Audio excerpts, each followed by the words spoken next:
There we go. Good morning, everybody.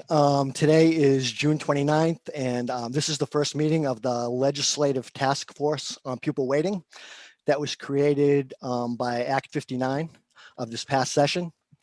And before we get into discussion of the organization of the task force, I'd like to take the opportunity to introduce the legislative and executive branch staffers who are going to be providing assistance to the task force this summer and fall.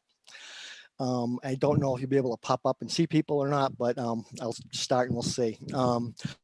Administrative assistance is going to be provided by Saoirse Anderson, who's a staff associate at JFO. And Saoirse will be going over the task force webpage and legislative compensation in a few minutes.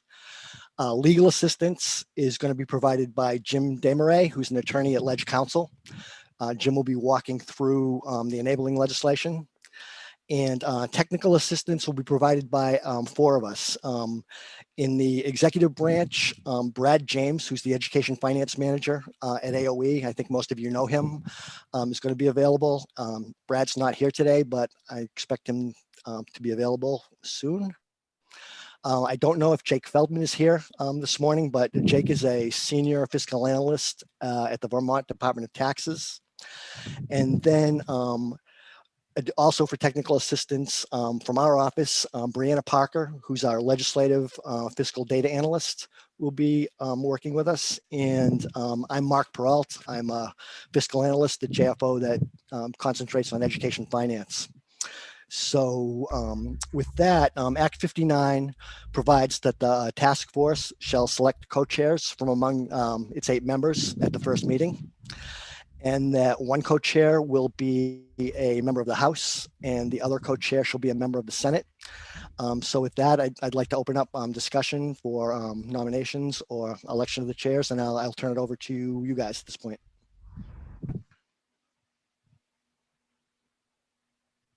Are you still going to call on people though, Mark? Tell me I can't see you. I can see you now. I couldn't see you before, but sure. Right. Well, for this Senate co-chair, I'd like to nominate Senator Ruth Hardy. I don't know how formal this process needs to be, but does someone want to second that? I'll second it. Okay. How about on the House side? We will, I'm sorry, Kathleen, you go ahead. Oh, thanks, Peter. Yeah, on the House side, we'd like to nominate Representative Kornheiser. Okay. Any other discussion on that, or do you want to go ahead and take a vote at this point? I think we need a second. You need a second? Okay. Second that as well. Sure.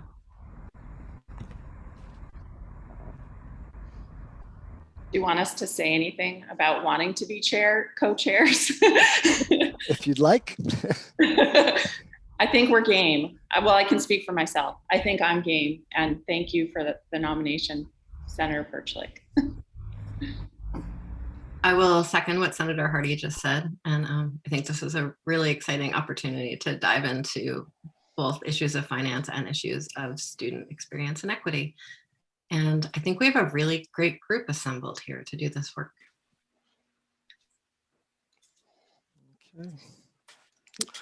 So if there's no more discussion, do you want to go ahead and take a vote by voice or roll call? I'm not sure how you want to do this. I think voice would be great. Voice would be fine. Okay. So we've had 2 nominations and they've both been accepted. Would the group like to go ahead and by voice vote approve the appointment of both Representative Kornheiser and Senator Hardy to co-chair the task force? So moved. Okay. Aye. Aye. Aye. Aye. Hi.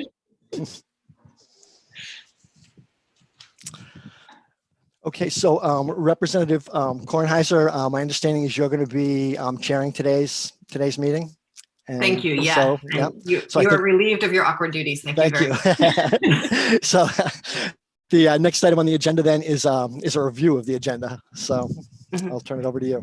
Thank you. And before we get into that, just want to cover some basic process because we're a joint committee. I think we have different customs across committees. And so for hand raising when you speak, I I think we're small enough that, because the senators usually use your real life hands. Is that true? Yes, Um, that is true. Would that work for House members if we used our real life hands? Great, okay. So let's do that.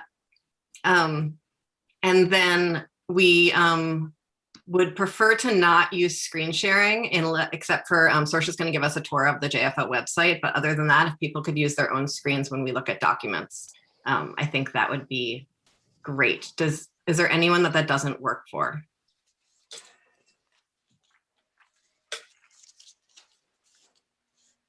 Wonderful. Thanks.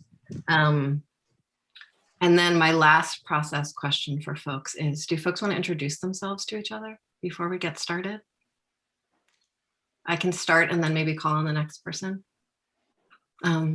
So I'm Emily Kornheiser, representative from Brattleboro. I think I've worked with all of you at one point or another in various things. And as I said before, I'm really excited for the group that's been put together to work on this. I think we have great expertise and a range of perspectives. And I think of all of us as people who are really happy to dive in and get stuff done and sort of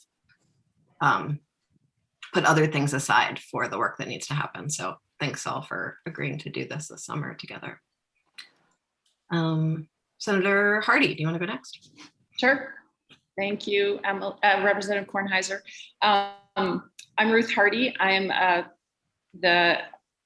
wait, Mark, you're asking me to join a room. I'm sorry. No, sorry. Okay. Ignore that. I'm like, oh no, what am I supposed to do? I'm Senator Ruth Hardy. I represent the Addison district, which is all of Addison County, plus Huntington and Buell's Gore. And I'm really excited about this group. I've worked with all of you closely on one thing or another, except for Representative Beck. But I've heard that you are a deep thinker about school finance issues. So I'm very excited to work with you as well. And I've especially worked with Representative Conlin. Both of us have served on the Addison Central School Board together, among other school boards. And I love school finance. I'm kind of a geek about it. So I'm excited to be here. Kath, how about yours? Representative James, sorry. Sure. Thank you, Senator Hardy. I'm Representative Kathleen James, and I represent the Bennington 4 district along with my district mate. And that is Arlington, Manchester, Sandgate, and most of Sunderland. And I sit on the House Education Committee. Senator Hooker. Oh, thank you. Cheryl Hooker, Senator from Rutland County on Senate Education and Health and Welfare. Looking forward to learning more about the waiting study and what we need to do to equalize education for all of our kids in Vermont. Thanks. Senator Brock. I'm Randy Brock. I represent Franklin County and the town of Alberg in Grand Isle County. I'm on the Finance Committee and on the Economic Development Committee, and I chair the Joint IT Oversight Committee, and I'm also the Minority Leader. Representative Conlin. Good morning, everybody. Peter Conlin from Cornwall.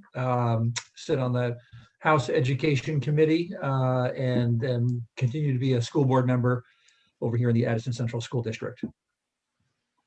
Thank you. Representative Beck. Hi, Scott Beck. I'm from St. Johnsbury. I served two terms on House Education and 2 terms on House Ways and Means. I was over in House Education for Act 46 and Act 173, and been through most of the different ed funding changes over the last 8 years. So looking forward to the work. Thanks. And Senator Perchlik, you're in my last box, but certainly not least. Thank you. I'm Andrew Pertzek. I represent the 18 towns and 2 cities of Washington County.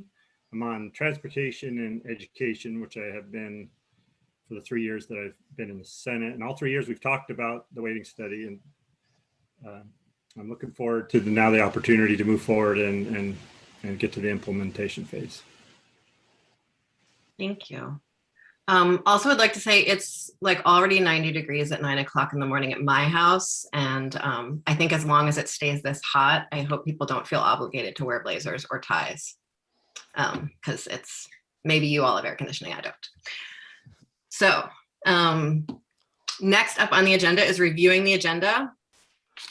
And that is on the joint fiscal page. And I think everyone got a link to it this morning. But essentially, we are going to get through this task force organization pieces and then talk about process and logistics. Sorsha is going to give us a tour of our landing page on the JFO page so we can see where our paperwork is.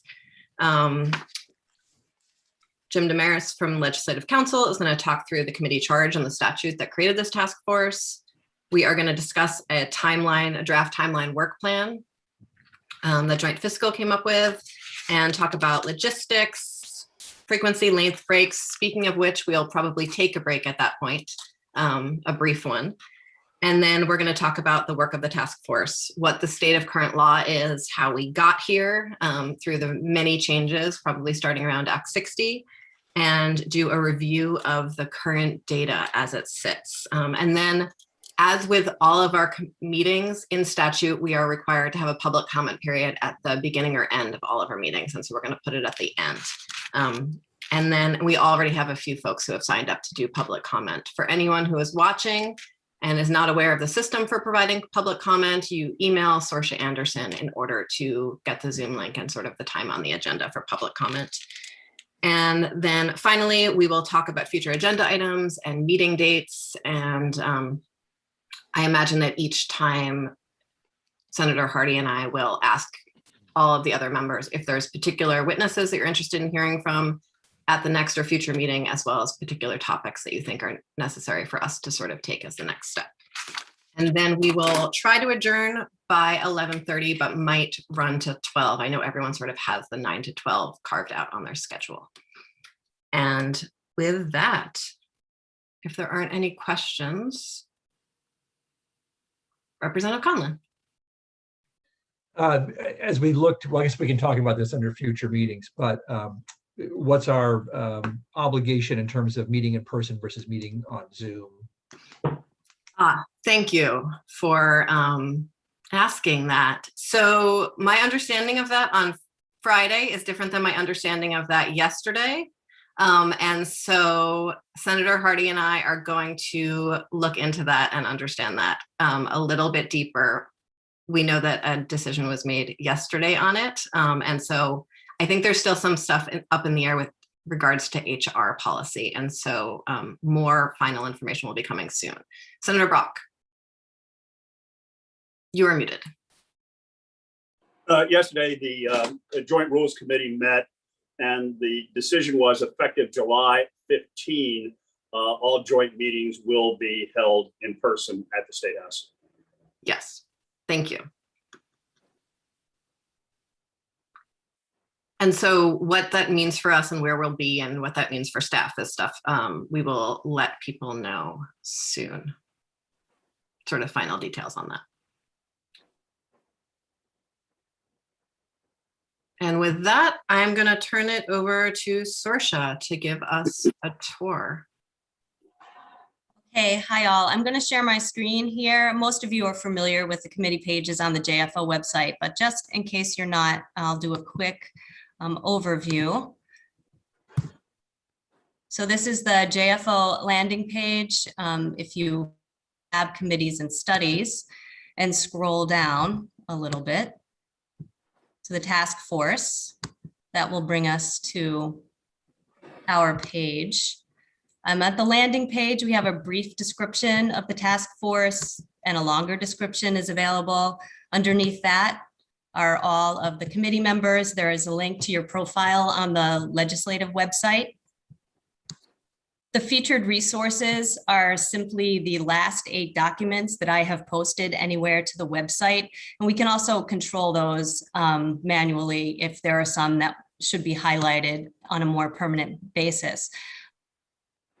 That the task force has its own email for the public to send questions or comments. They all route to me, and once I get them, I'll send them out to the committee. There's some information here about meeting notifications and emailing me for details. Over here on the right, we have background information. These documents are always available. We have the legislation, the pupil weighting factors report, and lots of other great things that you might want to look at for background. For each meeting, there's a meeting tab, and I sent you a link to this portion of the website this morning. The agenda is available, and as documents for the meeting become available, they are all grouped here under the meeting date. So if you're looking for any documents today, they should all be here. I try to keep them in order, but sometimes documents come in late and I can't always promise they'll be in meeting order. I'll try. And I think that is all I have for that. If you have any questions about anything regarding the meeting, feel free to reach out to me at any time. Okay. Thank you, Saoirse. And one final sort of detail on that, if Saoirse is amazing at sending out sort of announcements and links in advance, and then again right before the meeting for those of us who lose things inside of our very full email boxes. But if folks could join a few minutes prior to our meeting time so that we can actually go live at the time we're appointed. I know there are many people who are excitedly watching all of our proceedings in real time. And so it would be nice to not leave them waiting and wondering. Thanks. Any questions for Saoirse before we? Okay. Jim, I think you are up. Yes, good morning. As I'm being served breakfast. Can you hear me? First of all, I often have mic problems. Yeah? Yep, okay. You're good. Super. Okay. So my task is to, for the record, Jim Dameroy, as counsel. My task is to go through the powers and duties of the task force. And that's on page 3 of Act 59. And it begins with a very broad mandate. So it begins with the words, the task force shall recommend to the General Assembly an action plan and proposed legislation to ensure that all public school students have equitable access to educational opportunities. So before you go through the whole list of what that includes, the mandate itself is very broad. So my point in raising that is that if you find that the enumerated duties are more narrow than you think they should be, you have room with that very broad opening to look into, broader areas. So you're not restricted by the enumerated duties I'll go through with you. So broadly, it's about equity, and then you have to take into account the UVM report, and then you've got 9, 10 enumerated duties. So the first is to consider how to integrate the weighting calculations from the report with Vermont's equalized pupil calculations, excess spending threshold, and yield calculations. The second is to consider how categorical aid can address differences in the costs of educating students across school districts. The third is, for the purpose of calculating equalized pupils, recommend age ranges to be included and how to define a person from an economically deprived background, taking into account the current definition in the statute, and some of the definitions in Title I, and in the eligibility criteria for free and reduced price lunch. The fourth is in recognition that the current formula used to calculate equalized pupils uses more than one mathematical method. So it changes to the formula to simplify it and make its calculation more transparent. But that gets to is the fact that the current formula has a multiplier for some factors and addition for others. And so there's possibly a better way a more simple way of calculating that. 5 is to recommend statutory changes in the agency's powers and duties to ensure that all school districts are meeting education quality standards and improving student outcomes and opportunities. 6 is to recommend how to transition to the recommended weights and aid to promote equity and ease the financial impact of school districts during the transition, including the availability and use of federal funding. 7 is to consider the relationship between the recommended weights and aid and the changes to special education funding under Act 173, including the impact on federally required maintenance of effort and maintenance of financial support. 8 is to consider the interaction between the recommended weights and aid and the goals and outcomes of Act 60, Act 68, and Act 46. 9 is to recommend ways to mitigate the impacts on residential property tax rates and consider tax rate equity between districts. And 10 is to recommend whether to modify, retain, or repeal the excess spending threshold. So going on from there, there's a few things to pick up on in addition to that. One is you have the power to retain a consultant, one or more consultants, to assist you with modeling education finance scenarios and writing the report.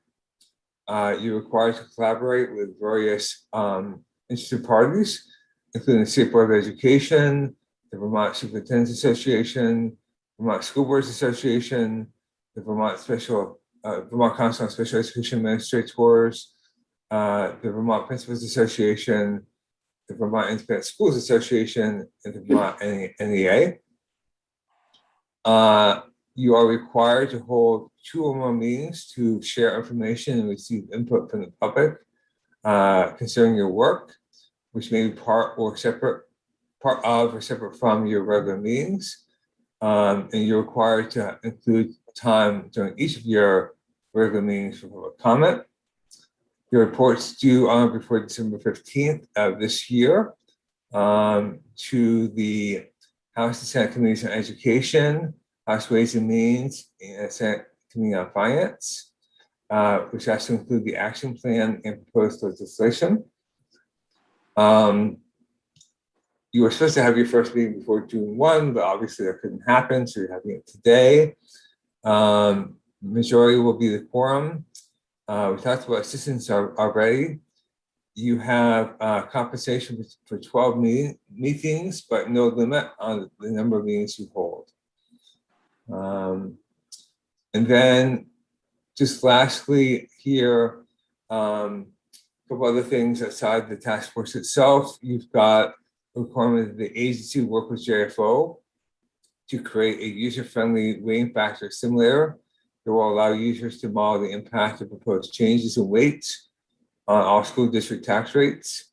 And that will be overseen by you.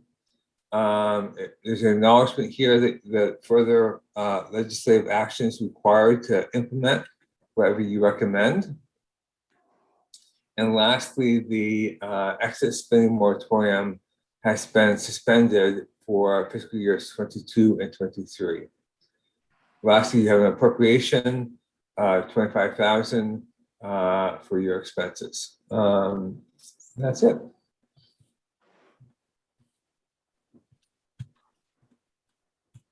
Any questions from anyone on our enabling legislation?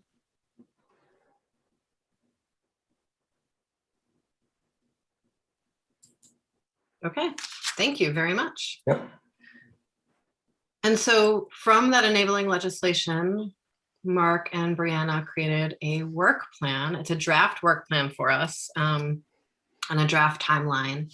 And I believe your co-chairs, myself and Senator Hardy, are going to spend some time in the next week or two doing a deeper dive on it. So would really very much appreciate everyone's attention to this and feedback as we, one of the things that's very interesting about this topic is how deeply interwoven all of the different pieces are. And so figuring out what a linear order to tackle them is a complex one. And so really appreciate the work that Mark and Brianna did to get us to this point. Floor is yours, Mark. Okay, great. So I'm Mark Perrault from the Joint Fiscal Office. I'm going to walk you through, I think, a 4-page document that we prepared in joint fiscal. Again, this is a draft document. It's our attempt to take the powers and duties of the task force that Jim just went through and try to put them in a linear order, understanding that often that's not the way things end up working out. And I'll just kind of explain as we went through what our thinking was. And the back 2 pages of this, it's one long, really long footnote, which I won't get into, but what I attempted to do in those back 2 pages is actually link the 10 enumerated powers and duties of the task force back to a work plan and rearrange them in a more, what seemed to be to us at least to be a more logical order for tackling them. That said, this particular version of the work plan is sort of front loaded in terms of addressing the policy issues right up front in July and in the first half of August, and then reserving the remainder of the time between now and December 15th when the report is due to develop interim and final recommendations and findings, and to hold the 2 public hearings that you're required under the enabling legislation to conduct. So again, Act 59 provides for 12 compensated meetings. As Jim pointed out, you can have more, but for this work plan, I've assumed that you would meet 12 times. 2 of those meetings in this work plan are held aside for the public hearings. That doesn't necessarily have to work that way. You could combine a meeting of the task force with a public hearing on a particular day if you wanted to, but this particular work plan assumes that you've reserved 2 of those meetings just to take public comments on the interim findings and recommendations, and then the final interim findings and recommendations before you develop your final report.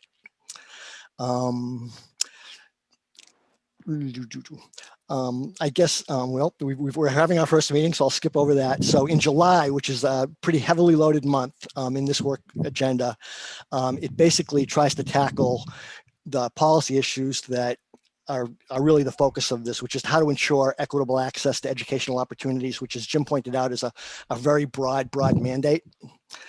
One impediment that was identified in the report to achieving that objective is that cost differences across school districts are not adequately accounted for under current law. We did not know this prior to the UVM report. We didn't have any evidence of that. The weights and the categorical aid we use now have primarily been in place since Act 60 passed. So we have additional information now, and we have maybe a different understanding of what equitable access to education opportunities actually means. So the enabling legislation identifies 2 ways that the task force can try to tackle that issue. One is pupil weighting, and the other is state categorical aid. Later this morning, I'll be talking a little bit about how those 2 policy parameters work under our current system. But for now, I think that those are really 2 broad issues, very different ways about going about this that you're going to have to address early on. In addition, the task force is asked to recommend how to define a student from an economically deprived background. That is a really significant question because the UVM report identified inadequacy in terms of addressing differences in costs for educating economically deprived students across districts. It was identified as being the most inadequate in our current system. So it's an important question that you'll want to address. And then finally, as I'll talk about later, cost differences, accounting for cost differences across communities alone under our system doesn't necessarily result in any additional spending on the students that you've identified as having additional needs that may not be being met. So one of the enumerated powers and duties of the task force is to recommend changes to the Agency of Education's powers and duties to ensure that all school districts are meeting the education quality standards. So that is a heavy lift for the month of June. The way this is, what I should have said initially was that the way we've laid this out is we've assumed that you would be available to meet twice per month through June, July, August, and September. And that the issues I just discussed now would be addressed in a couple of meetings in July. Moving on from those really broad questions, in August, we proposed to take a look at the education, special education census grant. besides being one of the specific things that's enumerated in there, it's sort of a threshold question for you because the UVM report actually recommended 4 different sets of weights. And one of the differences between the 2 sets of weights is whether or not you end up weighting the special education census grant or leaving it the way it is in place right now. Depending on where you come down on that question, you'd have a different set of weights to look at based on the UVM report. So that's a significant issue. And then finally in August, we recommended that the task force take a look at ways to mitigate the impact of changes to the homestead tax rates that would result. And that's sort of multifaceted. I think there's 4 different enumerated powers and duties in there that sort of address that issue. They include the transition period, recommend how long to transition to the recommended weights or categorical aid, depending on how you decide to do that. Basically, another couple of things would be the excess spending threshold. Part of the legislation, the enabling legislation, provided that the excess spending penalty would be, there would be a moratorium on it for the next couple of years, but eventually that would come back into play under current law. So that would be another issue to address. And then one thing that wasn't mentioned in the enabling legislation that you would have to address is the hold harmless provision under current law, which provides that a district cannot lose more than 3.5% of its equalized pupils from one year to the next. I mean, that in itself would sort of act as a transition to a new system because districts could not lose more than 3.5% of their equalized pupils in any given year. So that would take care of basically July and August. And then in September and October, under this draft, the task force would begin to develop its findings and recommendations on an interim basis. And as part of that process, the enabling legislation requires the task force to consider the interaction between its recommendations and the goals of outcomes of Act 60, Act 68, and also Act 46, which I neglected to include on this initially. But those are significant considerations to take into account. With those considerations in mind, we thought that the task force would then develop interim findings and recommendations so that when the public hearing was held, people coming in to testify or give their reactions would actually have something concrete to respond to. And then in October, based on what you learned from the public input and the work you had done in the month of September, we thought that the task force would then move to develop its final recommendations and start to put those together and have a second public hearing at that point so that you could get more feedback from the public at that point as to what you're getting close to actually recommending. And that would leave a couple of weeks in December before the December 15th date to finalize a task force report. We in Joint Fiscal, we thought that we would probably be doing the first draft of that report for you and submitting it to you. But as Jim pointed out, you have the ability to hire a consultant if you're interested in that could provide assistance in that area. And so that's it. And then again, I mean, the last 2 pages of this, which is labeled detailed addendum, I just tried to link each one of the powers and duties back to a work plan. I understand that you'll probably wind up with a work plan that's significantly different than this in the end, but those are the thoughts that we had going into this and trying to put this into sort of a more linear or logical order as you address the different issues. Problem with this is, as Representative Kornheiser pointed out, all of these issues are interrelated, and it's very difficult not to circle back on stuff as you move through the process. But anyways, if there's any questions, I'd be happy to respond.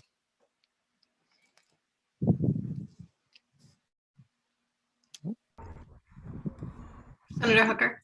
Thank you. Mark, I just have a question about the consultant and where the money is for that, if we should decide to hire one. Yeah, there's an appropriation in the enabling legislation, and I'm trying to remember, I think it's $15,000 or $25,000, maybe 25,000. So there's a $25,000 appropriation that you could use either for hiring somebody to provide additional technical assistance or to help draft the report. Okay, so when we went through it, I understood that included everything, including compensation for the committee, but that's not the case. No, that's additional, yes. Yeah, I misspoke on that. Apologies. You have compensation already through another pot, if you will. Okay. Any other questions from folks, or if not questions, feedback?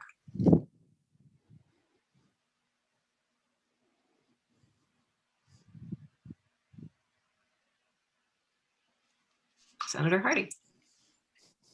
I just was wondering if people feel like this is doable with the front loading in particular in September and August, or I mean, July and August. And I know we're going to be talking later about meeting dates and everything, but just if you have initial reactions about the doability of this work plan, broadly speaking.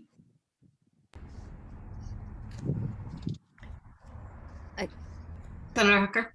Thank you. I did have a question about extra meetings, and if I know what Senator Brock said about meeting in person for joint committees, but those are the 12 meetings that are in the statute. If we have extra meetings, would it require that we meet in person, or would we be able to do a Zoom? I think we're still understanding what level of hybrid is acceptable, but the idea is that any meetings we are, whether it's sort of funded meetings or non-funded meetings, we would be required to do in person. They would be treated the same under our rules. But I think we're going to try to stay within our funded meetings for the perhaps failing and failed purpose of legislative equity with regards to time and pay and funding. But if we do need to go over, we will go over. And another option is that we make our public hearings part of other meetings that we're having, which is a way of squeezing a little more time and stipend in there. Representative Beck, you had a hand? Yeah. I think generally speaking, to answer Senator Hardy's question, I think it is doable. Although we may want to remain open to the possibility of having more than 2 meetings in July or August, just to get to that point where we can start crafting something in September. But I think it's doable.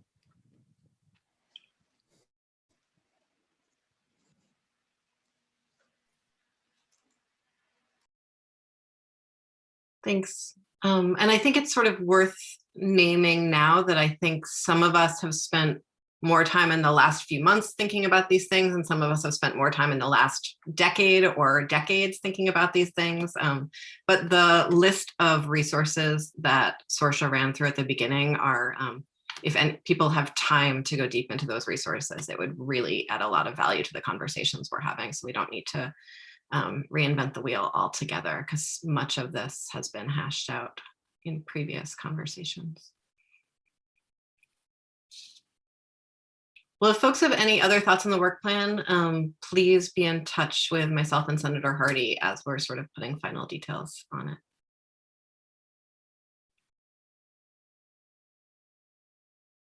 Senator Pritchett. And thanks for the yellow hand. I'm like, it's going to take me a while to actually notice the physical, because it's not my way. Right.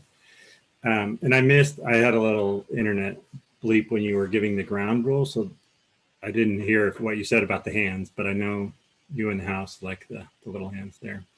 My question is, did you go over the final report and how we are going to decide as a group on any recommendations? Like whether it's we're working for consensus, but we'll fall back on a majority vote, or is that something to be discussed in the future? I think that's a useful thing to discuss. I think we've been assuming we are going to work towards consensus, and some degree of majority might wind up, but we are, I think, all acutely aware that we are here to draft legislation that can be passed. And if we walk away from this with a simple majority, it might be a little bit harder to get whatever that legislation is passed. This isn't just a report to sit on a wall. It's supposed to be actionable. And I think we need all of us on board to make it actionable.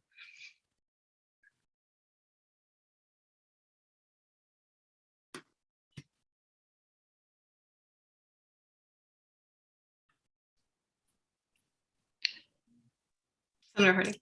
Yeah, I just wanted to chime in and say I completely agree. I mean, my the way that I generally work is that I like to come to consensus, especially on something this important and complicated.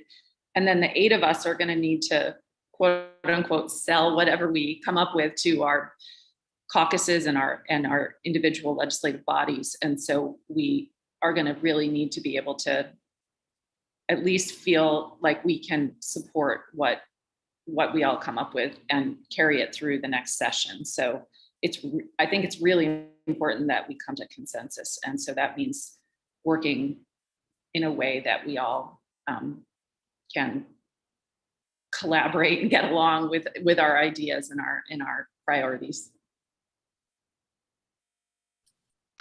And towards that end, feedback is much appreciated as we're going. If you don't want to give it on the Zoom, please feel free to call or send an email or a text or whatever it is to give feedback about either process or product or witnesses or whatever. And then the other piece of that is that I think how we communicate the work as we're going is also going to be very important.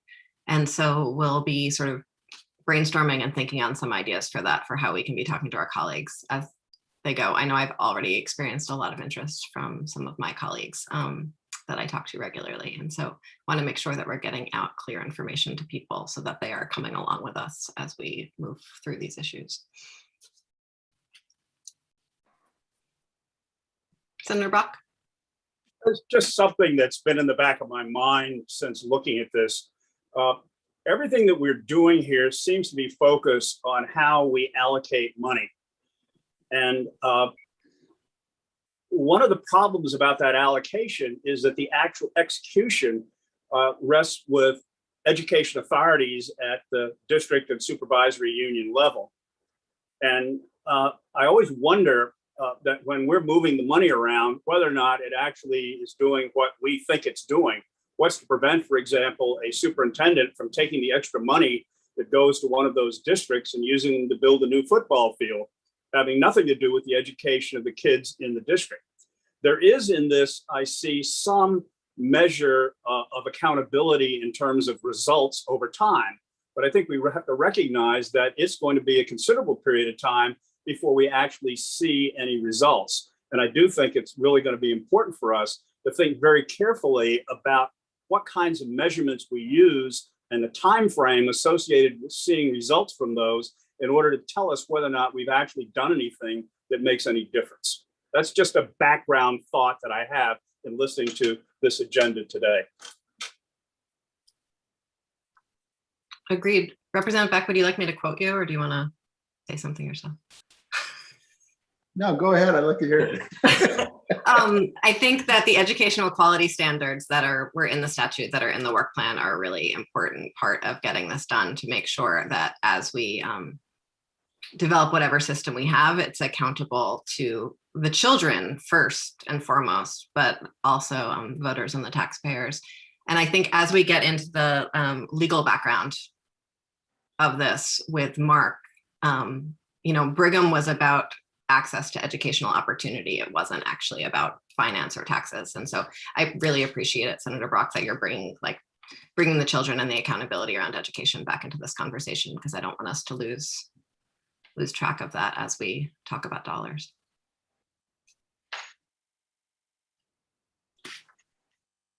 Any other thoughts before we?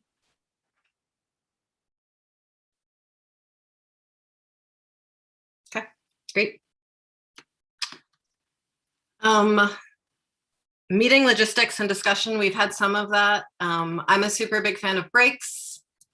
Think we should have a break halfway through a 3-hour meeting. I like the 8-minute break. I think any more than that, I wind up wanting more time, and any less than that, I can't actually get to one side of the house and back with a new cup of tea. Does that sound good to people? Okay. When we're in person, we might want to sort of revisit what a break looks like, but for virtual time, I think that really works well. And we will likely build the break into the agenda, but it might shift depending on how long certain agenda items work. Is 3 hours a good chunk of time for folks? Okay. And then meeting frequency, I think Mark addressed this in the work plan, and Representative Beck brought it up, but any other sort of thoughts on frequency of meetings? I know that for me, at least, I had been sort of assuming that we were going to be virtual. And so I'm just now getting my head around the fact that we're going to be in person, which means a very different thing for my calculation of my own availability. And so if folks need some time to think about that, that's absolutely okay, with a little more guidance. But if anyone has any thoughts now, please feel free to share them. Senator Hardy. I just wanted to address something that Representative Kornheiser and I talked about, which was the legislation says that quorum is a majority, so that would be 5 of us.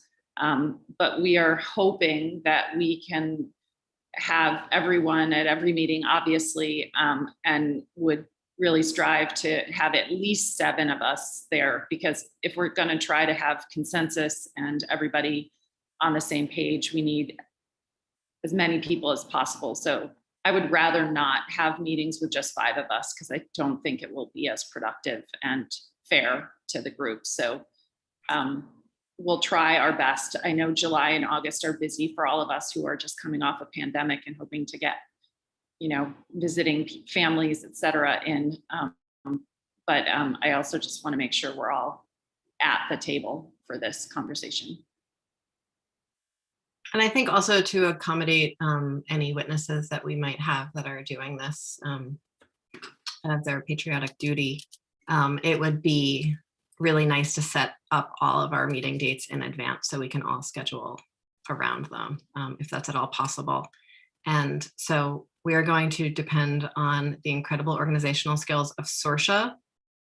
And so if people can be, for sort of setting up that full schedule of meetings, if people can be responsive to her, one thing, if there's a very long timeline for meeting scheduling, and you say that you're available at some time, and then someone else takes 10 days to respond to the email, and then you lose that date that you've already said you were available because someone else asked for it. So if we can be attentive to her emails as she's suffering through coordinating all of us, that would be very lovely. Thanks.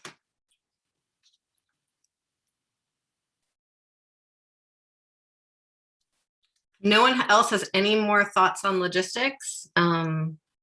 I think we can move into the heart of the work here. And I'm going to turn it back over to Mark to tell us about the history of education in Vermont. I think so.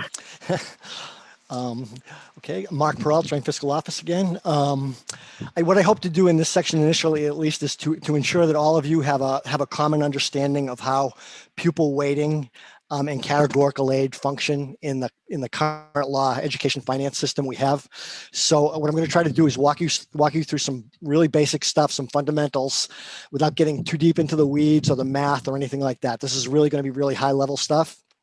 So what I want to do is start with a couple of definitions so that we're all talking the same language, and then demonstrate, again, at a really high level, how pupil weighting works in our current system, how state categorical aid works in our system.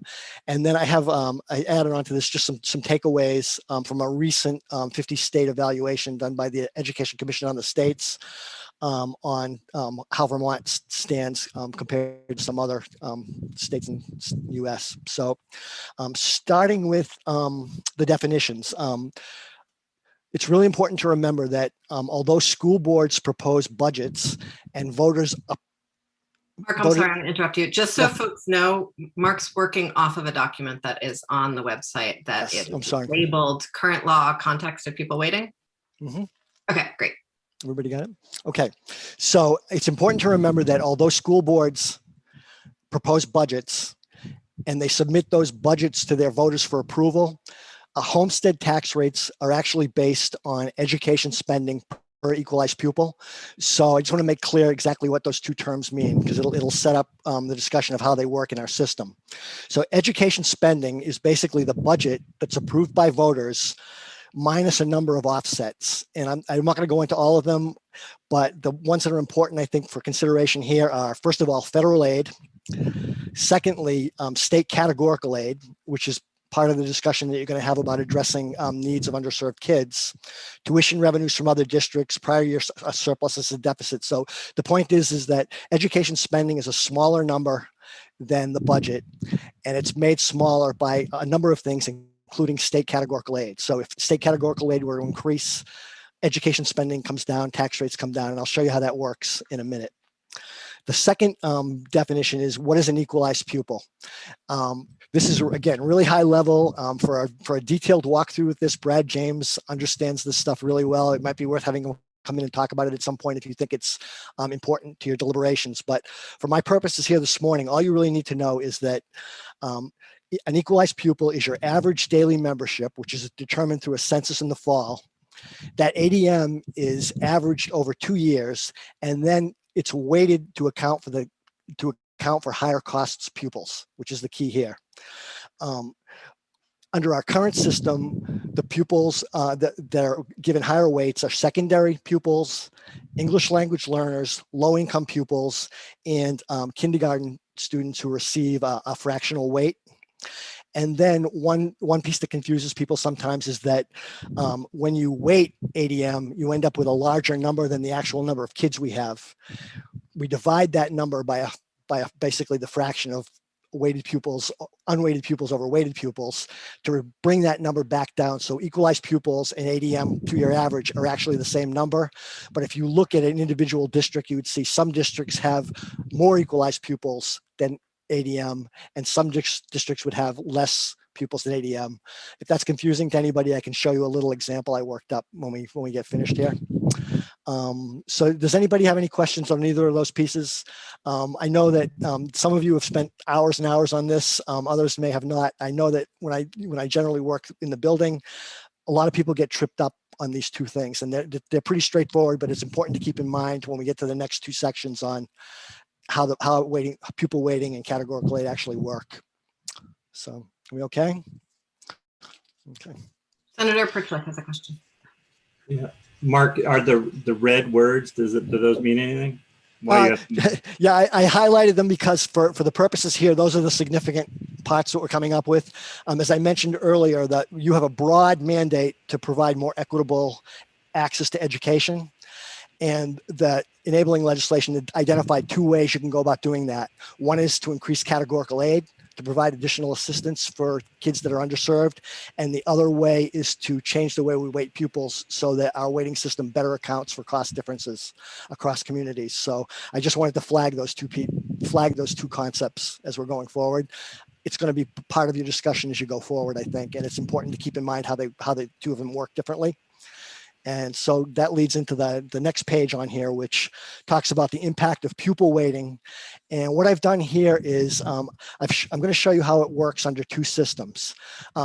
First, I'll show you how it works under foundation aid, which was in existence in Vermont prior to the enactment of Brigham back in 97, and then show you how it works under our system. Foundation formula is actually what most other states have. And it's what a lot of people jump to because intuitively, when you think about changing weights and doing things like that, it leads you sort of to the conclusion that you'll see in the foundation formula, not what we have under our system, which is it's pretty unique and works quite a bit differently. So under Vermont's foundation formula, which was put in place in '88 and lasted until Brigham was passed, the important thing to remember is that state aid followed kids. And so that means that when you increased pupil weighting, that actually meant that a district would have additional resources.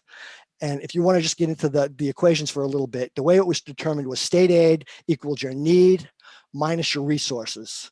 So assuming that your resources remain constant, and it was a standard measure of resources, which was just your grand list times a unified tax rate.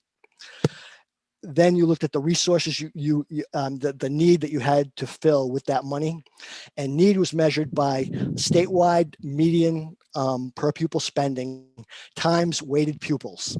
So you can see that if your weighted pupil count went up or went down, your need changed, and your eligibility for state aid went up or down with it. That was how it was intended to work. And again, you can see how weighted pupils affects the actual amount of money available to districts directly when we do this. In Vermont's experience with this, the amount of state aid needed to fill that gap, in other words, that was needed to fill the difference between resources and need, was never fully funded.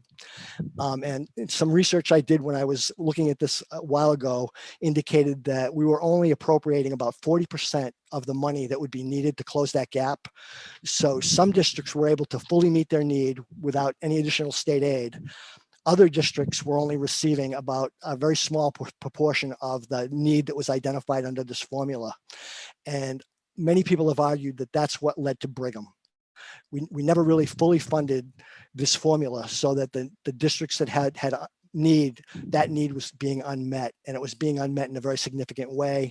And it forced districts to rely on their local property tax base per pupil, which is very different across the map, especially when we had homestead and non-homestead grand list was unified, not having the two separate pieces the way we have now under Act 68. So any questions on that before I move to how we do things now? Senator Perrault.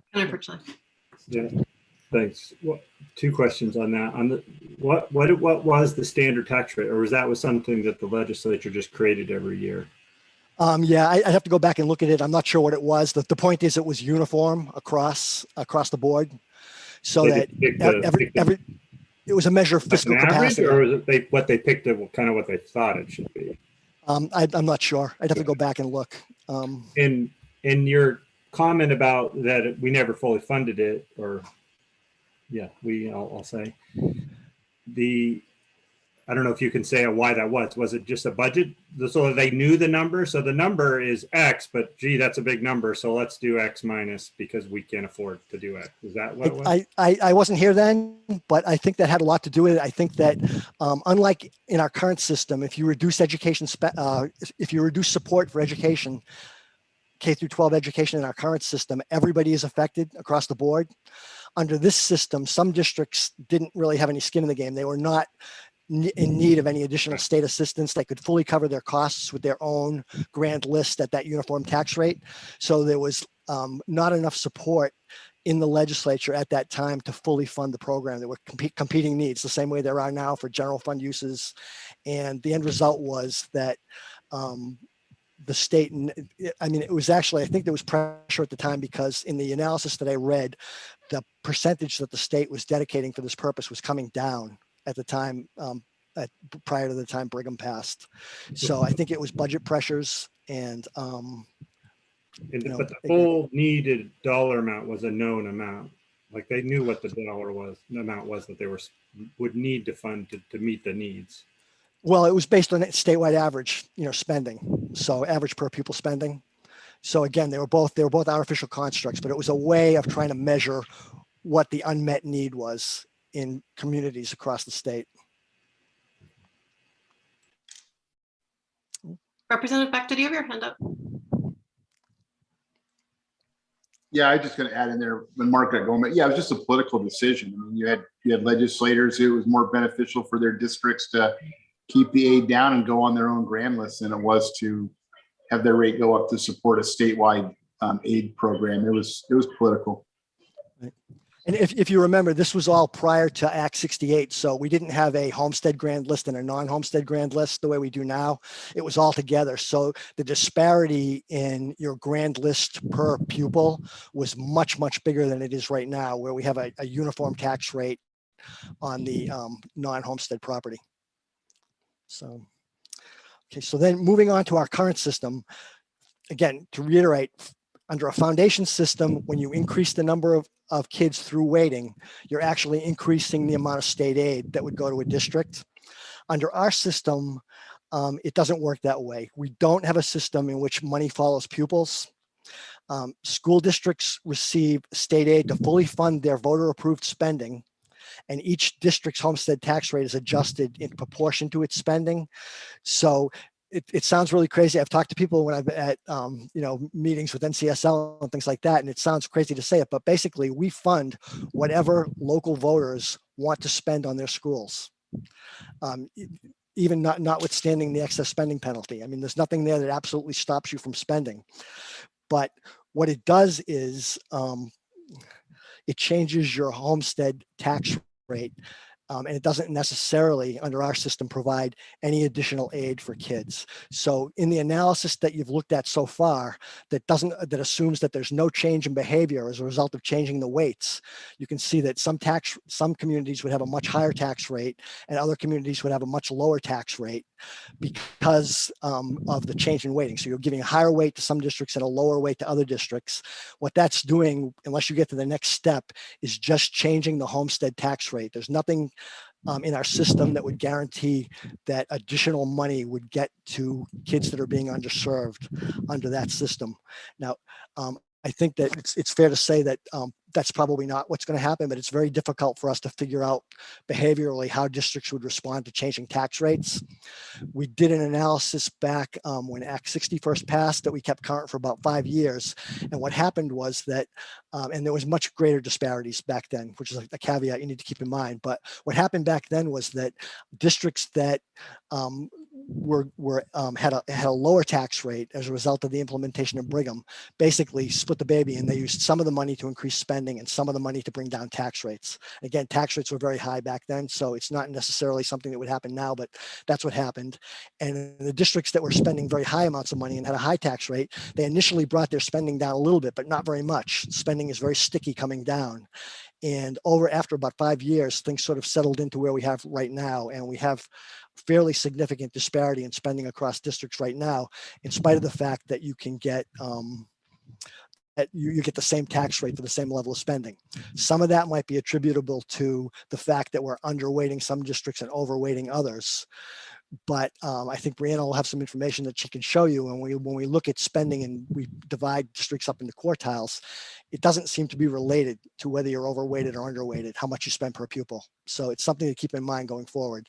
Simply changing the weights and doing nothing else in our current system does not necessarily result in additional resources being made available to kids that are underserved right now. So that was a little quick. Does anybody have any questions on that part? And I would really, if folks haven't read the Brigham decision recently, I do not read Supreme Court decisions in my free time, and it is like super easy reading, very pleasant, approachable, readable material, and it's posted on our materials because I think that's sort of what led to everything that we're doing here. So I think it's important for understanding the history. Rep. James. Thanks. Mark, I just wondered if you could just repeat the last thing you said, that JFO or something had found that what you spend does not seem to be related. I'm sorry, I had a barking, whining dog, and I missed something very important. Sure, it may make sense to wait until Brianna does her presentations because she's got a sheet on that she can walk you through and explain what happens. But basically, we looked at districts by spending and put them into groups based on quartiles to see if there was a relationship between whether you were underweighted or overweighted and what you were spending. Because I think during the session, one of the arguments for eliminating the high spending threshold was that maybe underweighting districts are bumping up against that threshold because we haven't fully accounted for the costs that they're facing. And when you actually look at spending, you can see that districts are spread out all over the place. But Brianna can walk you through that, I think, when she gets up. So everybody okay? So I'll move on. Okay, so in this next sheet, I just wanted to again just reiterate what happens with pupil weighting and show the difference between pupil weighting and categorical aid, because both factors have an impact on homestead tax rates, but the way they operate in our system, they operate very differently. So to reiterate, per pupil spending, your homestead tax rate is simply your education spending per equalized pupil divided by the yield. So when you increase pupil weights, you're reducing education spending in that district for the purpose of the tax rate calculation, and you would lower the homestead tax rate. If you did it the other way and you reduce the number of weighted pupils a district has, their education spending per pupil would go up and their tax rate would go up along with that, right with it. Categorical aid also has an impact on homestead tax rates, but it doesn't have the direct impact on it doesn't operate exactly the same way. If you remember, the definition of education spending was budget minus categorical aid and a few sources. So rather than changing the denominator in the homestead tax rate calculation, as you do under pupil weighting, what you're doing is you're reducing the numerator in the calculation so that education spending in the district would come down to the extent that you increase categorical aid. So that also reduces homestead tax rates. And because we have a closed system, basically, with the education finance system, categorical aid is also paid for the same way everything else is paid for in the system. So if you were to increase categorical aid, the initial impact is that it reduces education spending in the districts that benefit from that categorical aid and lowers their homestead tax rate, but it still has to be paid for. And the way that is addressed is by lowering the yield so that overall tax rates come up a little bit. So it's a distributional issue. Senator Hardy. Thanks.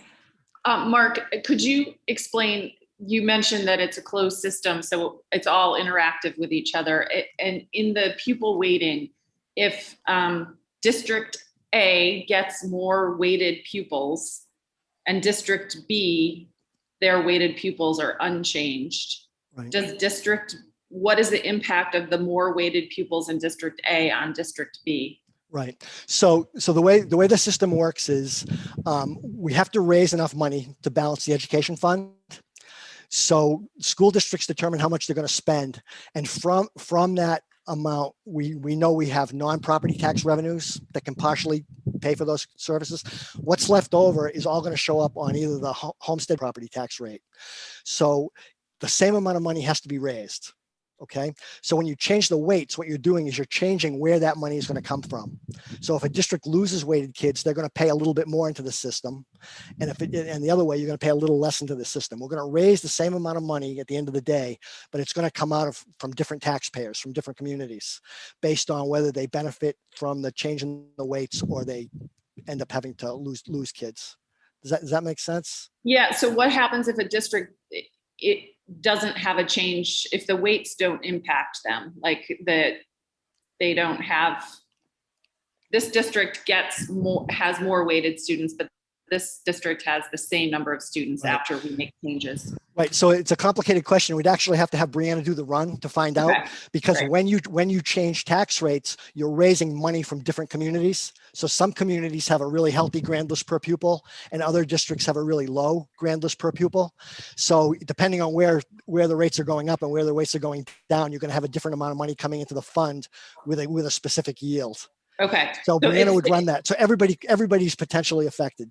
Right. Okay. That was what I wanted to hear, or I don't know, that I wanted to clarify, was that even if nothing changes for a district, if something changes for another district, there's a ripple effect for the whole system. Yeah, and again, it works the same way with categorical aid, which is what I started with. If you increase categorical aid, initially the districts that benefit from that categorical aid are going to have their education spending come down and their homestead tax rate will come down, but you have to pay for that. Right. And the way we pay for it in our system is to lower the yield, which brings everybody's tax rate up across the board. So it sort of socializes the cost of it. So that they kind of work the same way. It's a closed system. The only thing we have initially is to subtract from what districts decide to spend. We subtract the non-property tax revenues that are about a third of the total that come into the fund, and everything else has to be raised on the property tax. We allocate that property tax burden across districts based on their education spending per pupil. So when you change that, you're bringing in money from different places. Got it. All right. Okay. Thank you. Yep.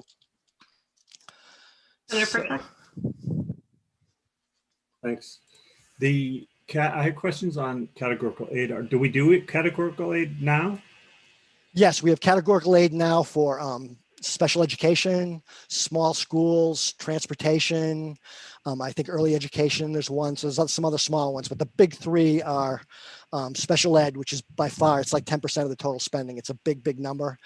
Transportation, which is a reimbursement for about half your costs. Small schools. Am I forgetting anything, Brianna? Anyways, we do have it now. Yes. Right. And this session, for example, one thing that came up was adding teachers' pensions to the ed fund, and there was a lot of discussion about whether to do that through taking it off the top of the ed fund, which is just making it a cost, or having it allocated back to districts. and affecting their tax rates. So at the end of the day, it's not that different in terms of the outcome, but it has a very different look for individual districts. Right. And is what I would call the census grant, is that for special education, is that categorical aid or that's something different? No, that's categorical aid, and the census grant would be a change from what we've done in the past, which was to provide a reimbursement of your actual costs. We reimbursed about 60% of district costs after taking federal aid off the top. Under the census grant, special education aid would be based on the number of kids in your district. And so it would change the amount going out to districts. The idea would be that if you have an amount based on your pupil count, you may spend less than if you're getting reimbursed for 60% of your costs. Right. You would still call that a categorical aid though, under the new formula? Yeah, that would still operate just like it does now. It would just change the amount that each district was eligible for. Okay. And then sorry. So back in the old formula, the formula grant, where it was like, okay, what's the need? What's the difference between that dollar amount that we were supposed to send to schools to meet their need and categorical aid, or could that also be classified as a categorical aid? I'm not sure I understand what you're asking. It would have been categorical aid in the past as well as it is now. It would just have operated differently. Right, but it would basically meet the same kind of definition. That grant that went out to the towns to meet their need, which we didn't fund. Yes. And why we got Brigham, but that basically was a categorical aid to the towns. Yeah, I think the difference between categorical aid and general aid is just the categorical aid is sent back to districts for a specific purpose, like special education or something like that. General aid goes back to the district and they can use it for whatever purpose they think is necessary.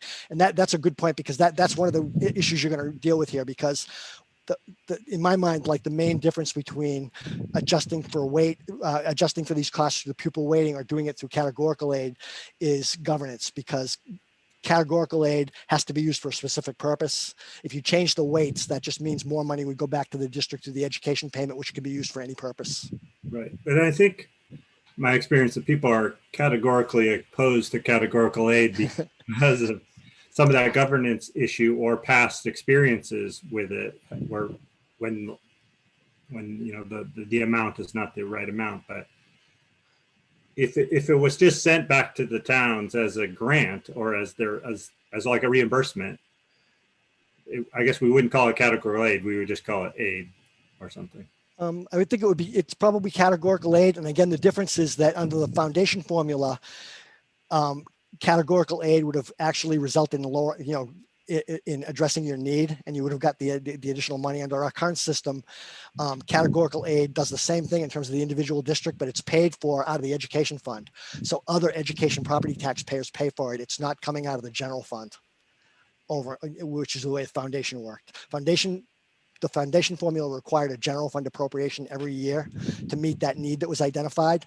Under our current system, that it just happens. It's almost like on autopilot. Districts decide how they spend, and we set the tax rate sufficiently high to raise that money. So you approve the yields every year, but it's basically a sort of a pro forma exercise, because under our system of local control, we allow districts to determine how much we spend on schools.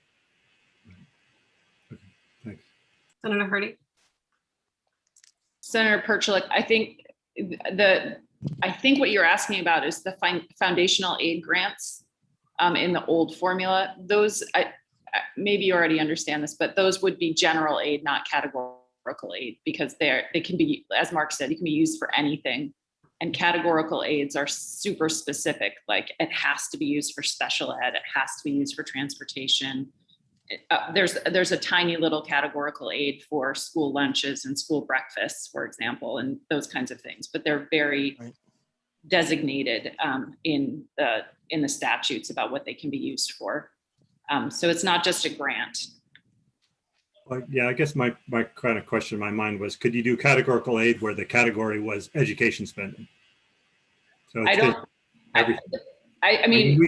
we could do whatever we wanted, I suppose, but I think it would be a general grant rather than a categorical grant, because it would be so vaguely defined. I take your point, though. It would be another way of addressing this, and another way of getting additional money to districts that are underserved, whose kids are underserved. Yeah. Okay. And I imagine at some point we are going to hear testimony about the administrative burden of categorical aid. Yep. And I mean burden just in terms of the responsibility that's connected to categorical aid for a school district or for staff at the school. Mhm. Okay. So if there's no more questions on that, the only other thing I had on the last page of the document that you may be looking at, I just pulled some takeaways from a recent quality count survey of 50 states. There's a caveat to go along with this, which is that it's based on FY17 data.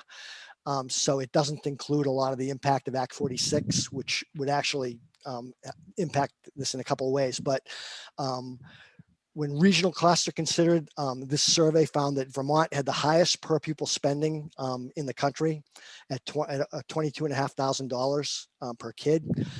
National average is about $13,000. So big difference there. Vermont also devotes the highest percentage of its taxable resources to, excuse me.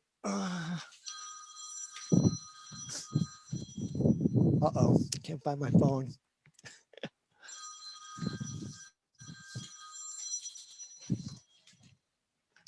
Excuse me.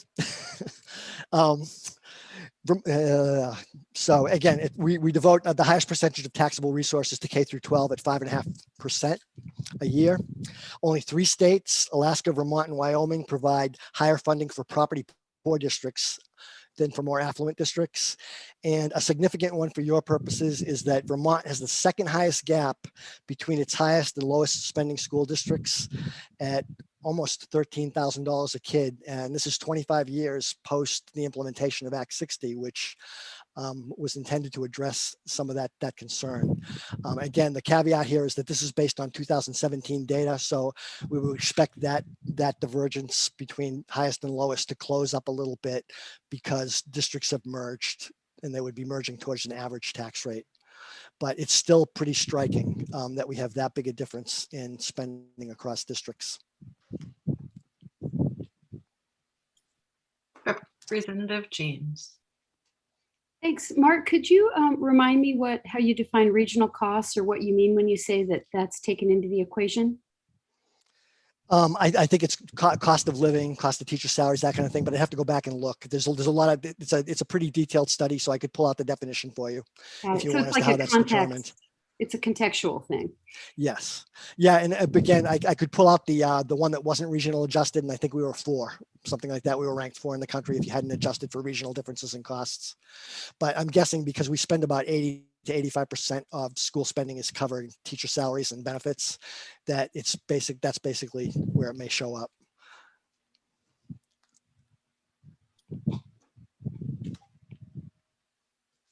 Okay. Any other questions from anyone on this? Okay, great. I think we're going to take a quick break before we go over the data. So if folks can stay logged in, but turn off your video and your audio, and see you back here 10:28. Thanks.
folks want to start filtering back on? Representative Kornheiser, maybe before Brianna starts, I have to correct one thing I said that's kind of significant before Okay. she gets started, if you want. We do it now. It's Well, in response. wait until the, Wait till we get live. Yeah. wait until, well, we're still live, but wait until all the humans are here. Okay. Or animated boxes or whatever it is that we're doing here.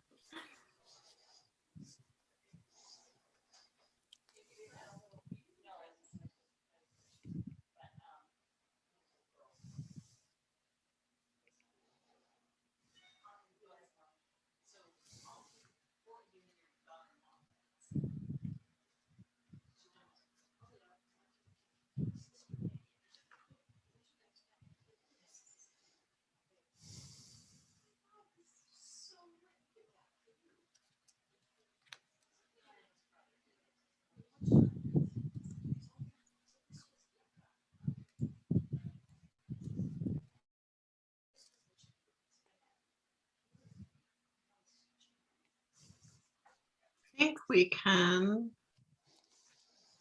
start getting back into it.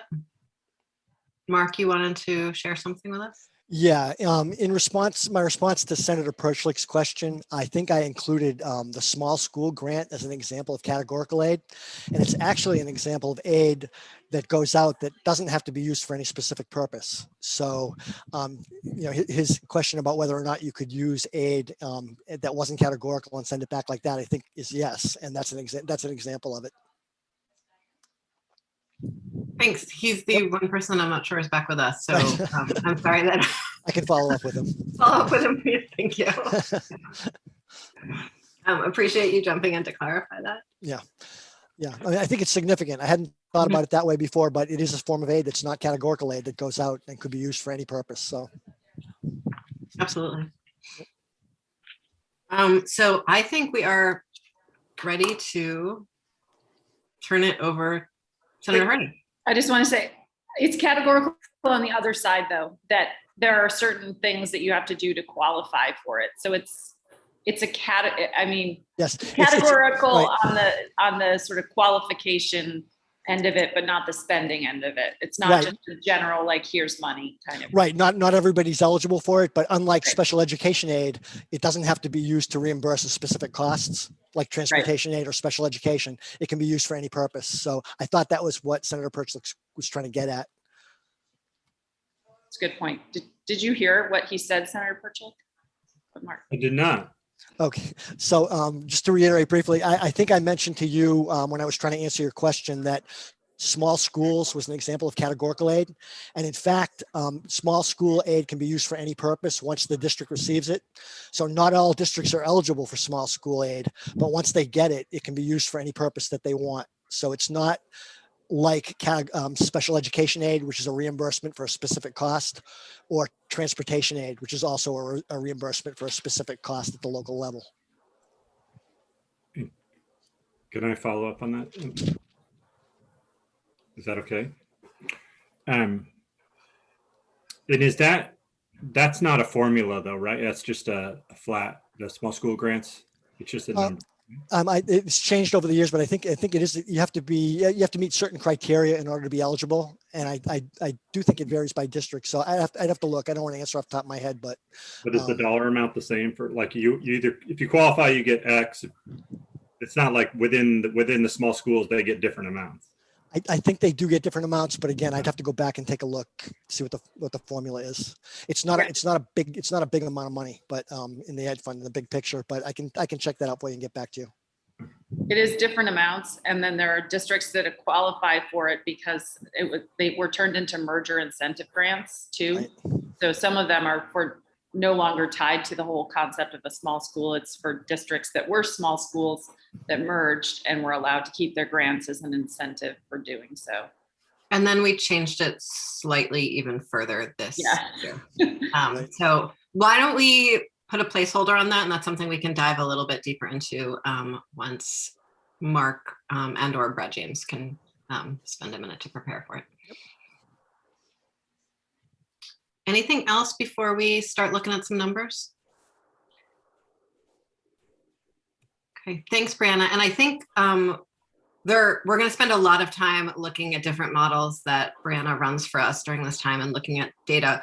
Today, we're looking at this as a way of just sort of situating ourselves and understanding what districts across the state look like and their relationship to each other and to the issues that we're discussing.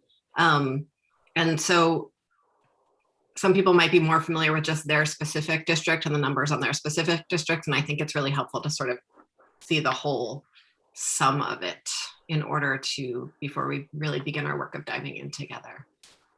And the document is, again, on our page, if folks want to pull it up. Take it away, Brianna. Great. Thank you so much, Representative Kornheiser. Brianna Parker from the Joint Fiscal Office for the record. And I actually have a couple of analyses that we're going to go over today. So if everyone wants to take a minute to pull up the education spending and weighting study results, I think that will be a good place for us to start and kind of ground ourselves in what we're looking at here. We have two documents from you and neither of them are called that. We have federal funds and weighting study results, and we have weighting study education spending and school size analysis. Yes. Is it the latter? It is Okay, the latter, yes. Weighting study, sorry, flip that around. My bad. So once everyone gets that opened, really this analysis is going to be just taking a look at both where we're at in terms of the results of the weighting study, and then also in the relation to education spending. And I also added in the other factors of equalized pupils as well.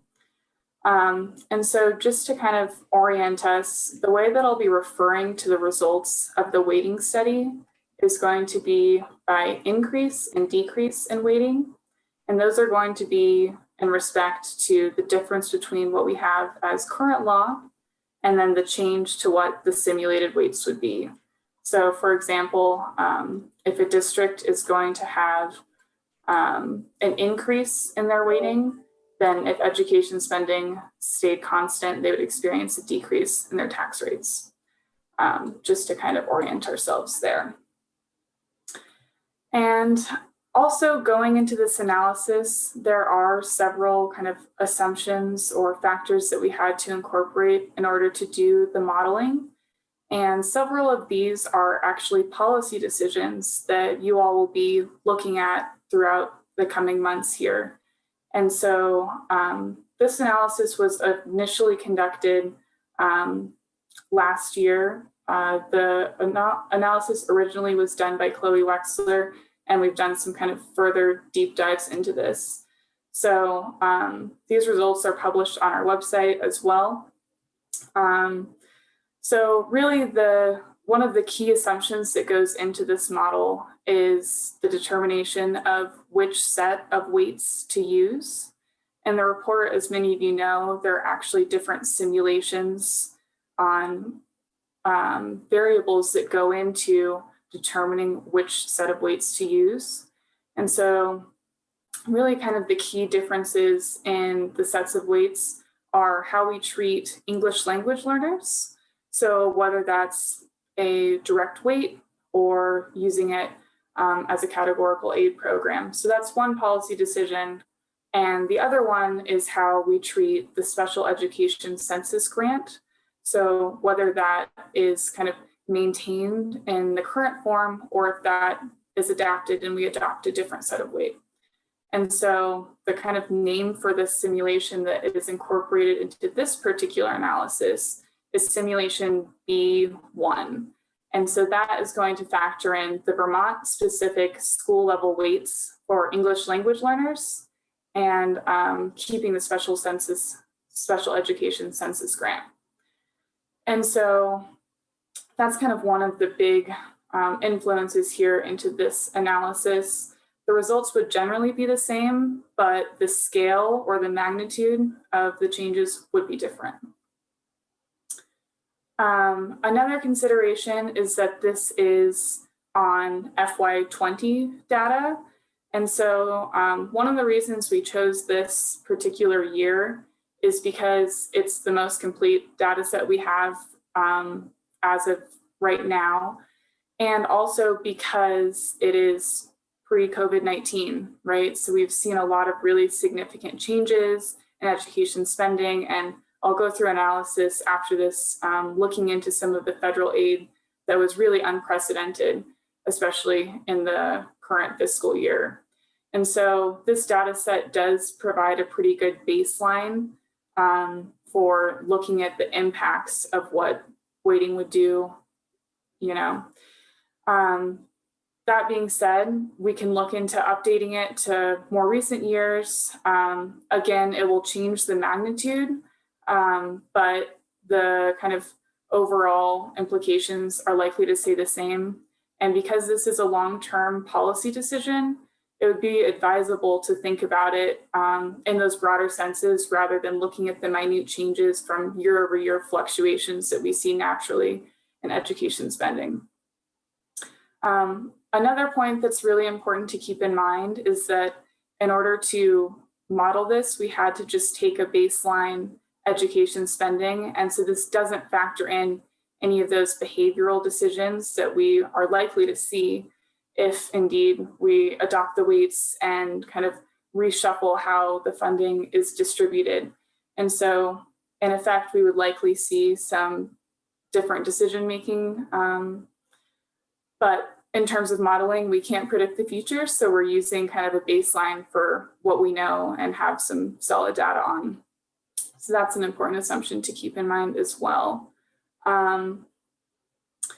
So there are a few other kind of smaller pieces that I just wanted to point out that were assumptions that went into this, including the small schools grant, which we were just discussing. We kind of just left that alone. That, of course, is a policy decision that I think, given the discussion, will require a little bit more attention. Also, districts that charge a tuition have a very different funding formula. And so the impact that we see on the weights doesn't necessarily play out in the same ways as a school district that doesn't charge tuition. And so that will also require further analysis as we move forward. And then finally, I would say that this does reflect the Act 46 mergers. And I didn't show the tax rates on this sheet printout in particular, but going forward, I didn't really include the incentives that were associated with those. They're usually ranging from 8 to 2 cents. Next year is actually going to be the last year of the incentives, so that's something that's being phased out. So really the importance of the kind of Act 46 analysis that's incorporated in here is really just the kind of consolidation and the mergers that were resulting from the Act 46 decision. As we know, there have been a little bit of reshuffling around in the most recent years with some divorces happening. So things like that, there are some minute changes that are not captured in this analysis. So things like that we can look to continue to analyze and incorporate, but the big picture items are going to be consistent. So with that kind of background, everyone's on board, and I hope I didn't lose you in all the mini assumptions there. Maybe we can take a look at the sheet. Oh, I don't know if there was a question. Or... Oh, Representative James. Thanks, Brianna. Just quickly, I'm just looking at B1. Just remind me how special ed is treated or not treated in this simulation. You guys are basing this on B1, right? Just quickly, please remind me of the special ed assumptions in this one.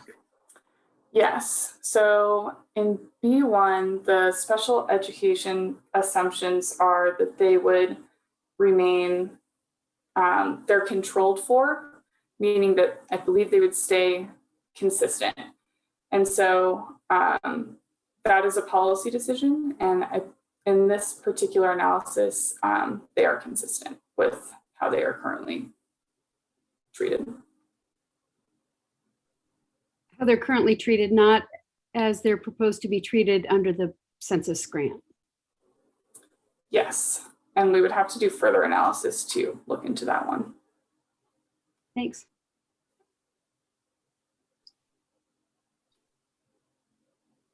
Anyone else before we look at the heart of the spreadsheet here? Okay, thank you.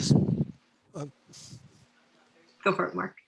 I wanted to point, I think that there's what we're doing under current law, which is a reimbursement system. And then in the report, I think there were two options. One was to just keep census grants the way they were initially proposed. And the alternative is then to weight kids with special needs and incorporate those weights into the special education census grant. I'm not sure which one is in B1 though, Brianna. Do you know which one of the? I think it's the one where they control for it. So I think that's the one that they don't change the way that the special education census grant is treated. Okay, but so it's current law or it's moving to the census grant that we're moving to next year? I believe it's current law.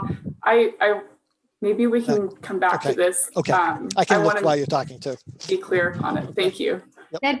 That'd be great. Thanks. I just want to make sure when I was reading the models, I wasn't entirely sure on what controlled for meant with the wording in the study, like how controlled for meant. Anyway, I could use some clarity just around the exact role of special ed in this model that you guys are using. And I think we're going to spend a lot more time talking about how these different policy decisions impact the model. I think it's just important to understand that this model we're looking at now has a particular assumption built into it that is going to change the scale, as Brianna said, but not necessarily the Right. full impact. Okay. Great. So let's go ahead and look at the first page here. I really wanted to kind of give just an overview and a sense of kind of the statistics and what we're looking at here. And so in the first box, I just kind of pulled in together some of the big changes we see in tax rates overall. And I think some of the key takeaways here are that there are pretty significant swings in both directions for tax rates. And also that the average is going to be around 16 cents for the average increase and around 18 cents for the average decrease. So the magnitude is similar, kind of on opposite sides there. And so that's something to keep in mind. And just wanted to kind of give that as a context and a place where we can kind of think about what the scale or magnitude of some of these changes are. And this is, of course, assuming just if education spending remain constant, which, like I said earlier, it's hard to incorporate those behavioral changes and things that we are likely to see in reality. But just in terms of modeling, this is what we're kind of looking at just to get a sense of the scale.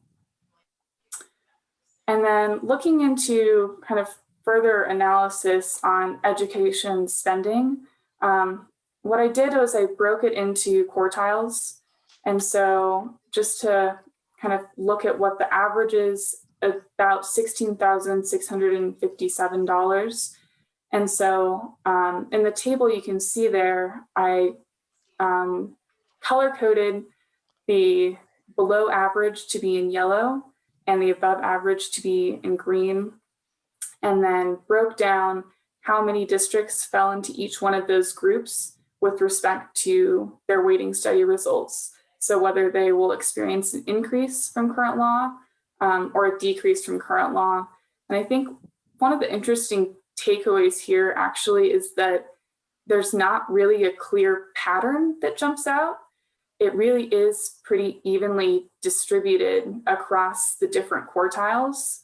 And this came as a bit of a surprise to me, really, because when we were talking about this during the session, especially, one of the kind of key drivers for implementing the excess spending moratorium was because we were thinking, well, maybe some of these districts that are underweighted are bumping up against the threshold because they aren't weighted in the right way.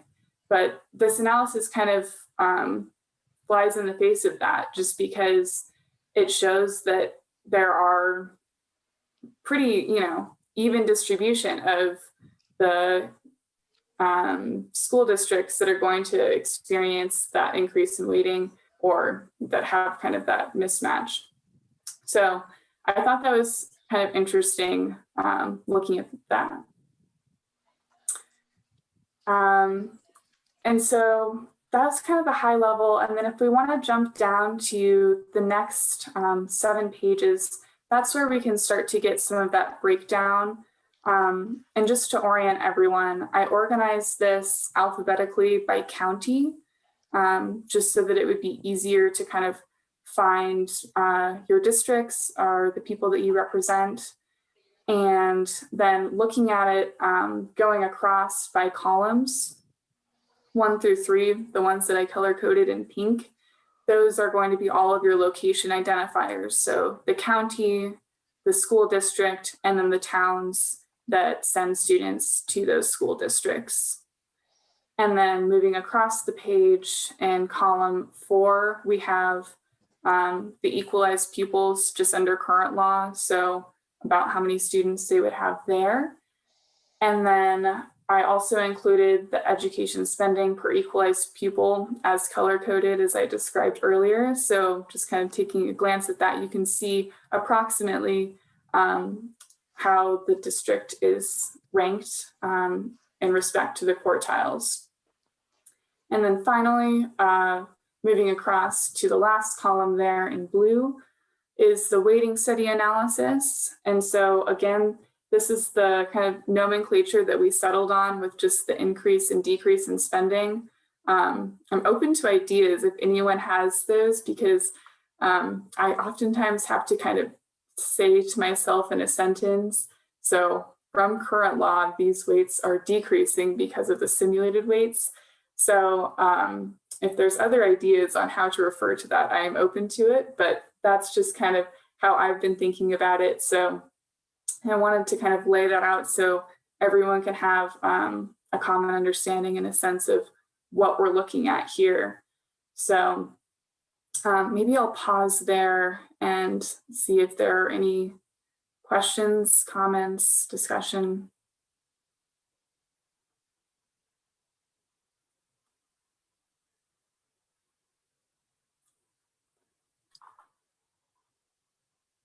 I think you are welcome to keep on going.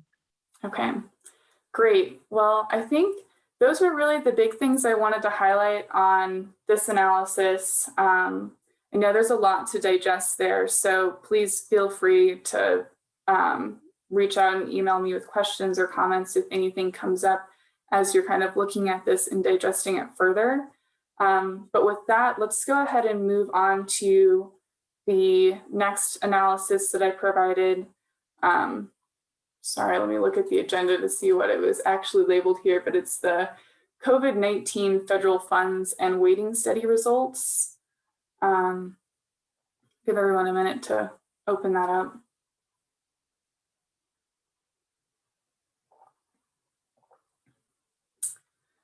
Okay, so this analysis here is really just trying to take a look and see a little bit more detail about how all of this really unprecedented funding from the federal government is kind of shaking out on the ground. And so, as many of you know, the federal government gave Vermont over $460 million directly to our schools in response to the COVID-19 pandemic. And so this went out in each of the 3 different coronavirus relief packages. And so one of the programs, the coronavirus relief program, was distributed through application for specific needs to different school districts, whereas the ESSER 1, 2, and 3 was distributed based on a formula that went directly out to schools. And the formula that was chosen was the Title I. And so Title I is basically a policy that's been around for a really long time from the federal government that distributes additional funds to assist schools with high percentages of children in low-income families. And so it goes out through that same formula. So in Vermont, we have a very unique education system, as you know, and we have different kind of levels of organization within the state. And kind of the highest level are our supervisory unions, and some of them are supervisory districts if there's only one of them within the region.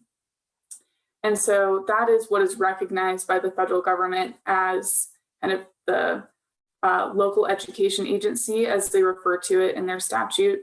And so all of the funding was distributed directly to the supervisory unions. And from there, the supervisory unions are able to distribute it to the smaller kind of local school districts and the schools within those. And so based on the data that I had available at the time of this analysis, we really just had the concrete numbers for what went from the federal government to our supervisory unions, and the distribution below that level to the districts. We're still working on collecting that. I know the Agency of Education is actively doing that. So as soon as we get data, I can provide a little bit more detail and context. But nonetheless, I thought it was useful to just kind of understand the scale and really the opportunity that we have right now with all of these unprecedented resources. And I think the key takeaway here really is just that there is significant funding that is going in right now that may be helpful to think about once we get to kind of the transition phase, or thinking about how we can kind of ease that burden on school districts. And of course, this money is really essential right now. Schools are responding to a lot. So not to say that, you know, it's just money's growing on trees, but it really is an unprecedented amount of money that's going there. So I think it's important to keep in mind, and to keep in mind the scale. So one other piece of this that I find really helpful and interesting is that while the CRF money was on some level related to capacity because people had to apply for those funds, with the ESSER money, it's based on one definition of poverty, which is a different definition of poverty than we currently have in statute for our weights. And one of our tasks over the summer is to decide exactly how we want to define poverty for the purposes of the weights and for our education funding. And so it's interesting to see, for me, to see this in the context of the impact of one particular way of defining poverty. yes, that's absolutely right. It's a great point. Thank you. With that, maybe we can dive in a little bit further into the spreadsheet, and I can orient you again on kind of what we're looking at here and highlight a couple of other interesting kind of points of analysis that I've identified here. So again, trying to stay a little bit consistent with the color coding. So the pink is going to be your location, really trying to identify there. These aren't distributed by county in the same way alphabetically, just because there are several districts that have multiple counties. So the sorting got a little confusing. So I just wanted to point that out there. And then moving across the page onto column 5, we have the total amount of federal funds that were received by each supervisory union. And then going across, we have the equalized pupils as according to current law. And then just breaking that down a little bit further to the amount of funding that was received per equalized pupil. And the statewide average of that was about $5,481. But as you can see, there are some districts that receive significantly more and some that receive significantly less than that average. And then moving across, we've got education spending per equalized pupil. And kind of the goal of this column was just to give you a sense of scale about how much funding per student, how much each kind of equalized pupil would receive. And on average, it comes to about a quarter of the education spending as a statewide average.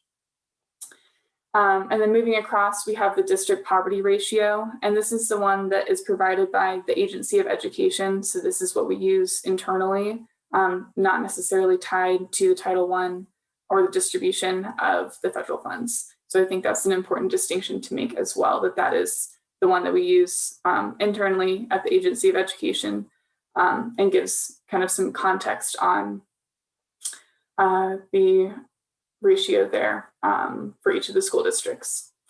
And then again, the final column in blue is going to be the results of the weighting study, whether it's a decrease or an increase in weighting. And I think one of the interesting things that I want to point out, just on that kind of first page there, if you look at the Southwest Vermont SU, there are 3 districts within that. 2 of them will experience an increase in weighting, and 1 of them will experience a decrease in weighting. So it's not necessarily a clear cut, right? There's going to be some nuance and differences even within the SU.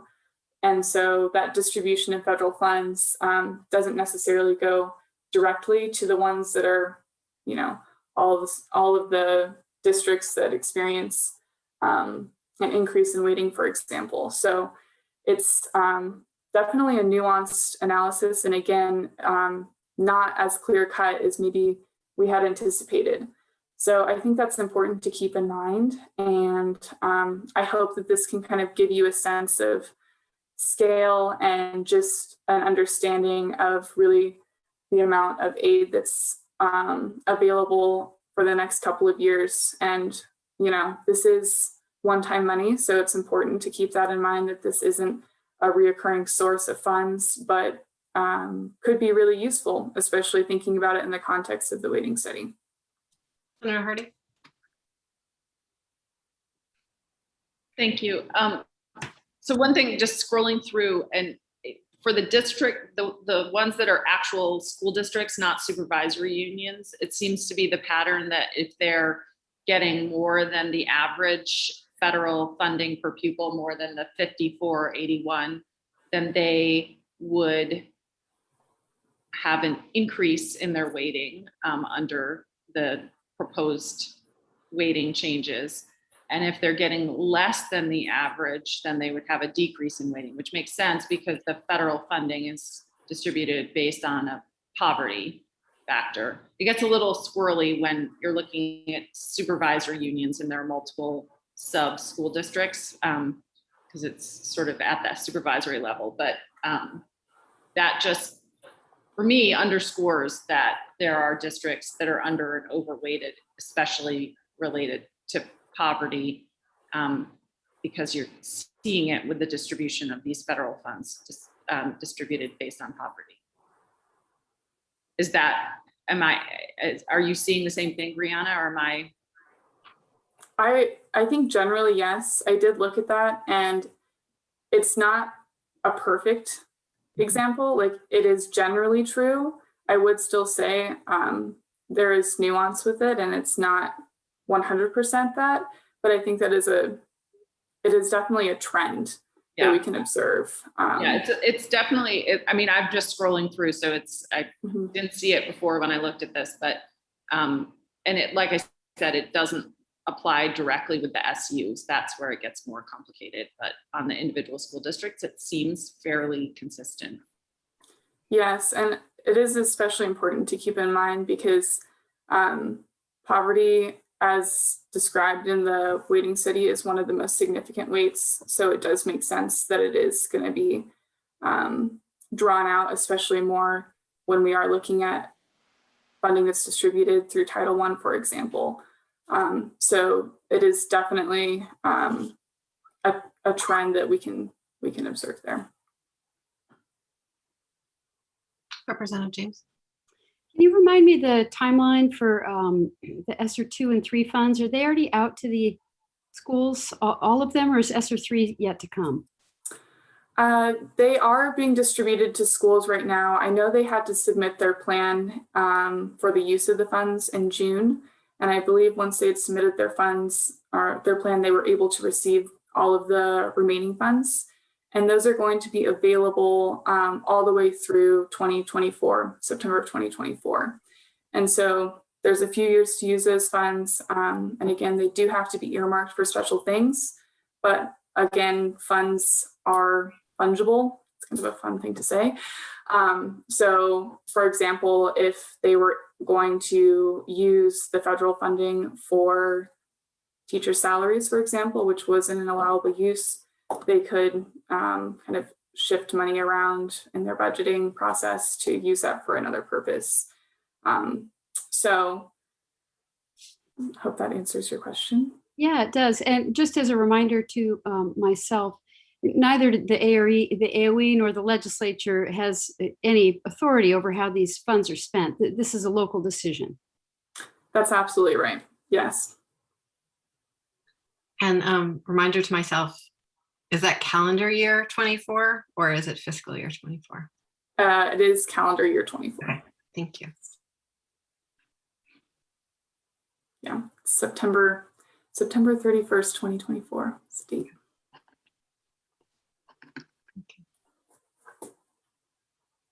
Representative Conlon? Thanks. So Brianna, the purpose of sort of demonstrating this within the context of all this ESSER II funding, since that's got a limited shelf life, just tell me kind of what you want us to take from this as we continue to discuss. Yeah, I think really the takeaway is just that right now is an opportunity, I think, to transition if that's going to be something that you want, because it's definitely in statute that we need to find a way to ease the transition because there will be very significant impacts. And so I just think this is really helpful context to keep in mind where we're at right now and the current situation on the ground. So I think that's really kind of the key takeaway is just understanding the context and the situation that we're in right now. Thanks. So basically, there's a lot of money in the system right now. It's might be the opportune time to transition, basically. If that's what fair to sum up what you're saying. Yeah, if that's what the committee decides to do, it's important to keep in mind for the transition. Great, thank you very much. The other takeaway for me when I look at this is it gives us sort of an outline of what categorical aid looks like as well when it's really applied writ large in a substantial way, geared towards a specific population that we've talked about a lot in the context of waiting. Senator Hooker, did you have your hand up? I'm just wondering about our purpose and talking about the transitional period and the money that's there now as one-time money. We need to look ahead to find out, I mean, is this our purpose, to look ahead to find out a more permanent way of funding? So, you know, this, I guess we have to keep that in mind as well as we go through. Yes, absolutely. Senator Hardy? Yeah, I was just gonna say yes. And I think Senator Hooker, that the federal funding is really temporary. It's only around for 3 years.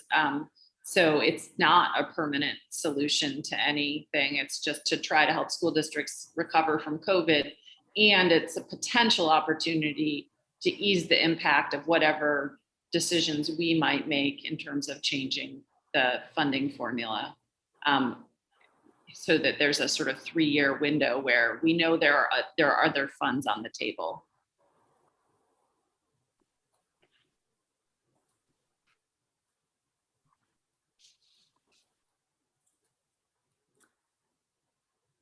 Great. Well, thank you very much. Those were the analyses I had prepared to present today. So if there are any other questions, I welcome them. Otherwise, I'll turn it back over to you, Representative Horningser.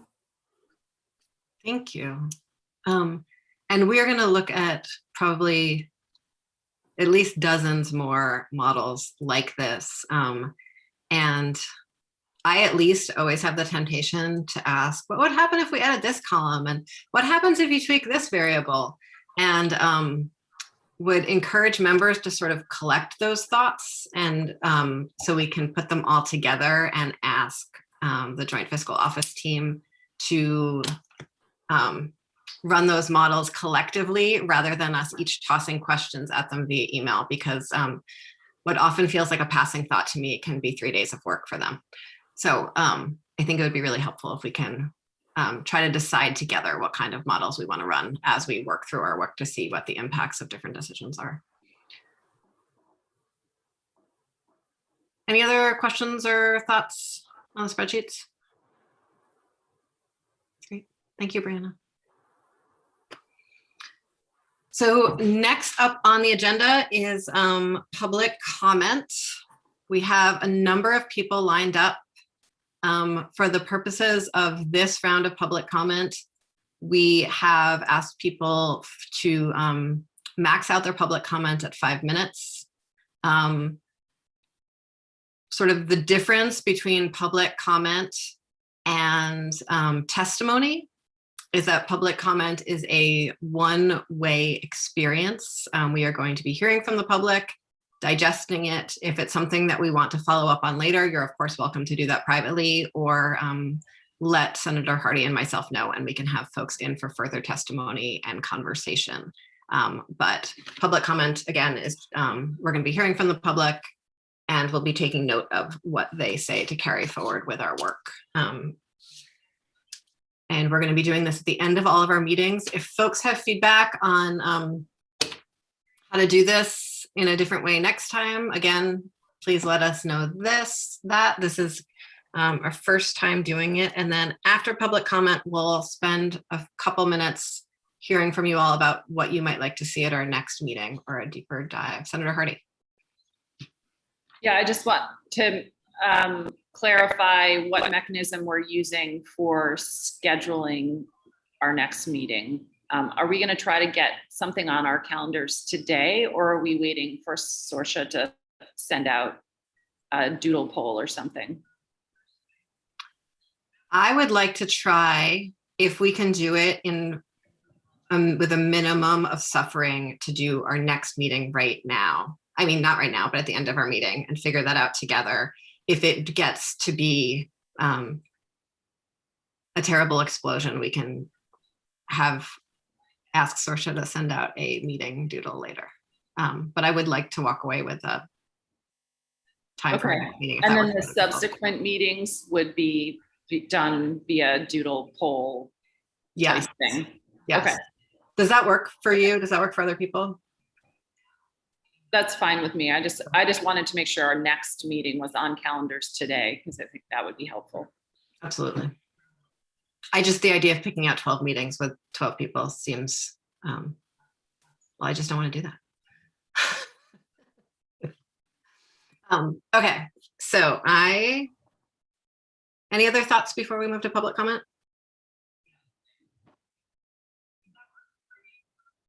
Great. So I have a list from Sorsha, but I think the first person on the list is not here yet. And so I am going to ask Mr. Mathis if he would like to testify first. If you could turn on your video, if you are there. Mr. Mathis. Okay. Great. So if you could turn on your video if that works for you, but if your technology does not allow, that's fine. And then identify yourself for the record. And thank you so much for joining us and sharing your perspective on this with us today. Floor is yours, sir. Okay, I think I'm We can hear you. I don't know if you can hear us.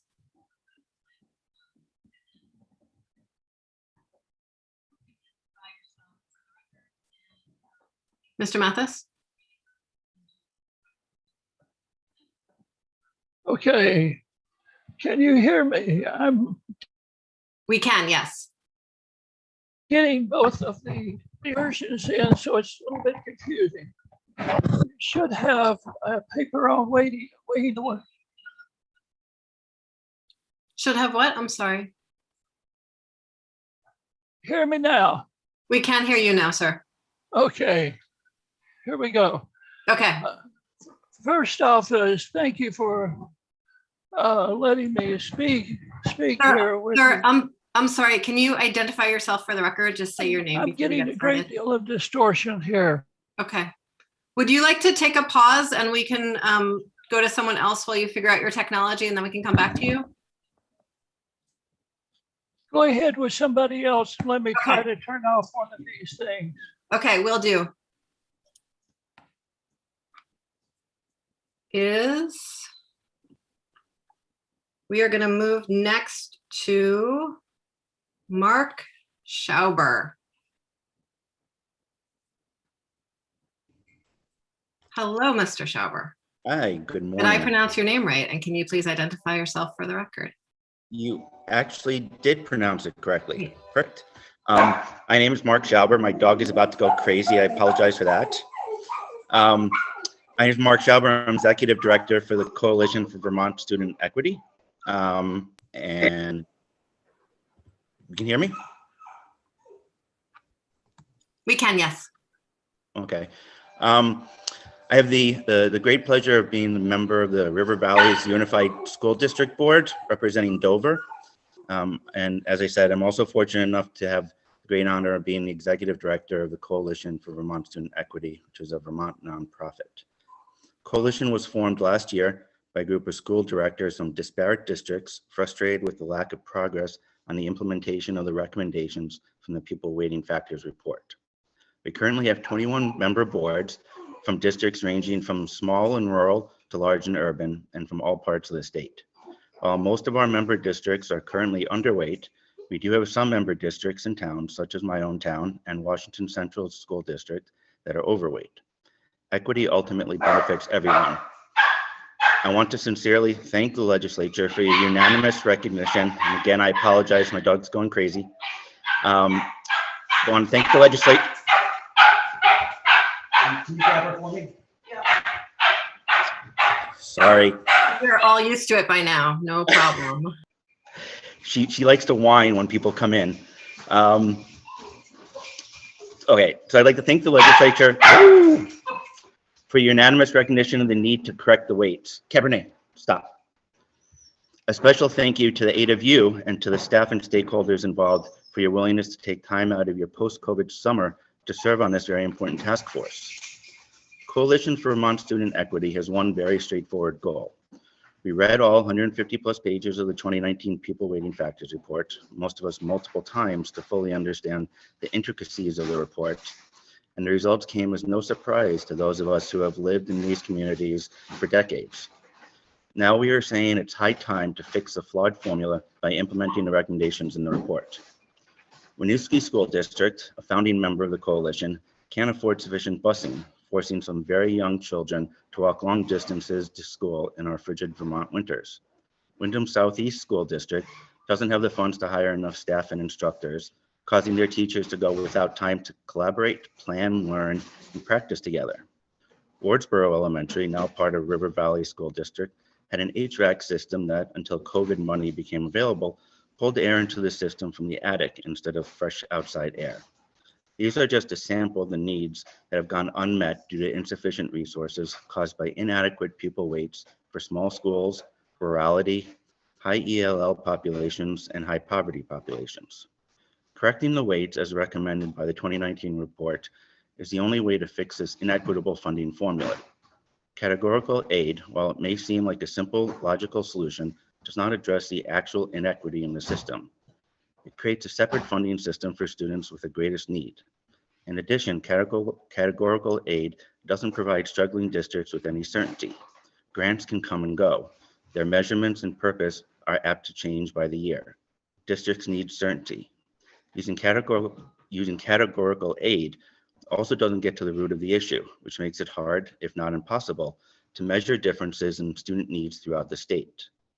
The weights are how we map our student needs. Simply put, categorical aid is not equity, as it only allows for local agency and flexibility in spending decisions for some districts, but not for others. The coalition is here to be a resource for you, and we want to help. The often overused phrase, children are our future, really needs to be all children are our future, not just those from well-to-do communities. Thank you for this opportunity to introduce myself and our coalition. Thank you very much for joining us today. Thank you. I think Mr. Mathis seems to have left us and is coming back, so I'm going to, Mr. Mathis, are you ready? I think so. Wonderful. Thank you for joining us. Well, thank you for allowing me to visit with you folks. This has been an area of interest of mine for a number of years since the Brigham decision. And I've taught educational finance for something like 20 years at UVM, and actually done some research on weights. And so this fits into it. Just some quick observations I would share with you in the fence that I have, and perhaps I can come back at a later time. And there's a paper on weighting the waiting study that you should have. It's short, and just a few points I'd like to make very quickly. And a couple of you have mentioned that. Sir, I'm so sorry to interrupt you, but can you let us know your name for the record? I know I've said it a few times, but we need you to say it. William J. Mathis. Thank you very much. Certainly. A couple of you have mentioned this. Have we forgotten the purpose? Because we don't really look at educational quality, and tax equity is comparatively easy to design. But unless we're really looking at what we're buying with that money, what does it really mean? We haven't looked at that, and a couple of you have made reference to that. Test scores are one thing as a dependent variable, but they're not the treatment. So I was really pleased to hear you folks talking about that. Remember also that all these variables interact with each other. And when you mess with one, you mess with the entire thing. And so you have to look out for unintended consequences. And I'm sure you'll be looking at that in terms of your model.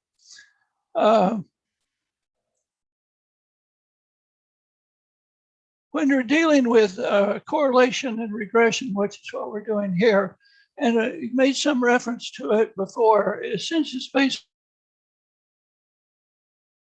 funding, which is a special education that you've talked about, it requires a uniform distribution of special education costs.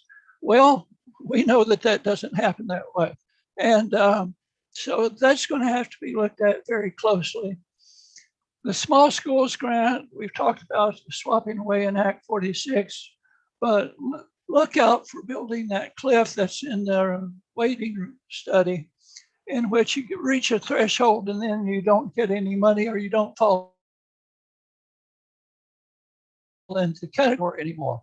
That is just dropping off a cliff. And so look for continuous variables there as best you can. And then also look at the adequacy of what you're paying in certain areas. Equal opportunity in early education programs has not really been fully funded, or it's not equitable because it's underfunded or not funded in the right way. But that will get into your weights as well. And I would ask you to pay notice to the repeated remarks addressed to mental health and social programs. We know that the biggest predictor of academic achievement is socioeconomics. And until we really deal with the socioeconomic problems in society, there's a limit to what we can achieve just simply by pedagogy, by doing the same thing that we've done before. And also something I just plead with you to look out for. Try to separate out the education costs from the non-education costs. When we keep going to the education fund to fund things that are not education, then we're going to have a problem. And you have to look at this in terms of building in new programs as well. Is the appropriation may not be there the following year. I also, a couple of you mentioned that the achievement gap is very large here. And one of the reasons that we have this is that notice that all of the variables in the weighting study are external to the school. They do not measure what's happening in the school. And until we start looking at that, we're really playing with demographic changes or demographic circumstances rather than the quality of schools. And We've been trying to go since 1981, but the state has not made a commitment to that. And until there is some kind of commitment, we're really not going to go anywhere. So perhaps at a later date, come back and address some of these issues more directly, but for now, we'll stop. Thank you very much. I really appreciate you taking the time to come in, and your testimony is on our website under documents for today if folks want to review it at a later date or now. Thank you very much. I think next up we have Ms. Knott. Hi. Hi, So welcome. thank you.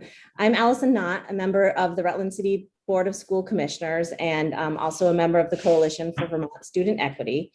Thank you for recognizing the need to correct the weighting system in order to create equitable educational opportunities for all students in Vermont.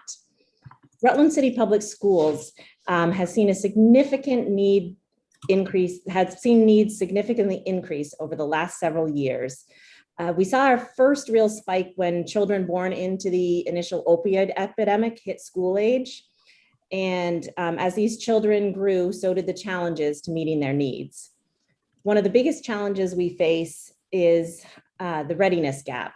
Children coming into school from economically challenged homes have not had the same early learning opportunities, developmental opportunities, and are often not as prepared as their peers. If a child is coming to school hungry, worried about what is going on at home, worried about where they will sleep, there isn't much room for learning. As children age, the gap continues to grow, perpetuating a learning gap. Rutland City Public Schools strives to meet children where they are at and provide needed supports to close these gaps. Over the years, Rutland City Public Schools has decreased staffing, reduced enrichment opportunities, increased class size in order to reallocate resources to provide trauma-informed practices and meet the needs of economically disadvantaged students. If Rutland City Public Schools were able to receive increased resources, we could hire more counselors, social workers, paraeducators, maintain smaller class size for the needed differentiated instruction, retain qualified and experienced teachers, increase student access or expand alternative learning programs, in turn to increase student engagement and hopefully to increase graduation rates. Thank you for your legislative service and for investing your time and energy serving on this task force. Thank you very much for joining us. Really appreciate your voice here. Ms. Gulick, whose last name I know I should be able to pronounce, and because I have said it before and I don't have it. So if you could identify yourself and help me out here, I'd really appreciate it. Hello, everybody. It's great to see you. I am Martine Laroque Gulick. I use she, her pronouns. And thank you so much for allowing me to speak today. I did write a script just to keep myself within the limits of time, but I'm happy to speak to any of you about this issue off script anytime. So I am a school commissioner in Burlington and a resident of Burlington, and I'm a member of this coalition for Vermont Student Equity. I'm here to speak to you today because I do have a unique perspective as someone who works in an overweighted district but lives in an underweighted district. As the Director of Library Media Services in an overweighted Chittenden County district, I oversaw my own budget and I led a staff of 6. As an English teacher and French teacher as well, I was directly affected by resource allocation and worked closely with faculty and staff. So for years, I was really baffled by the discrepancies that I saw in funding between the 2 districts, the one I lived in and the one I worked in. And I came to realize that my library budget, where I worked, was 10 times larger than the library budget at Burlington High School. I had 6 assistants in my library. Burlington High School had 1. Where librarians in Burlington took care of technology integration for all of the schools, where I worked, we not only had tech integration specialists across the district, but we also had a well-staffed IT department with an IT director Burlington has no IT director and an understaffed IT department. I could go on. I could talk to you about this probably for hours, but I want to give you a little bit of a flavor of some of the inequities that I've seen. As you may know, Burlington is a refugee resettlement city, and we have many English language learners in our district. We are a district where over 50% of our students have free and reduced lunch eligibility, with some of our schools as high as 71%. Okay, our needs are great.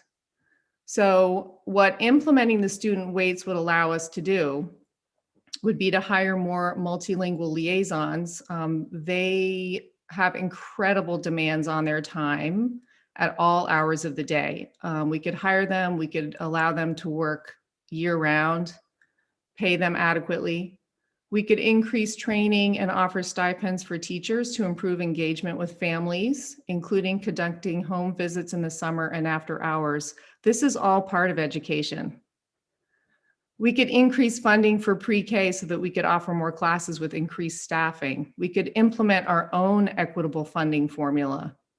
We could add much needed special education teachers, as Allison said, counselors, social workers, EL teachers, paraeducators, and specialists to support our students in an inclusive setting.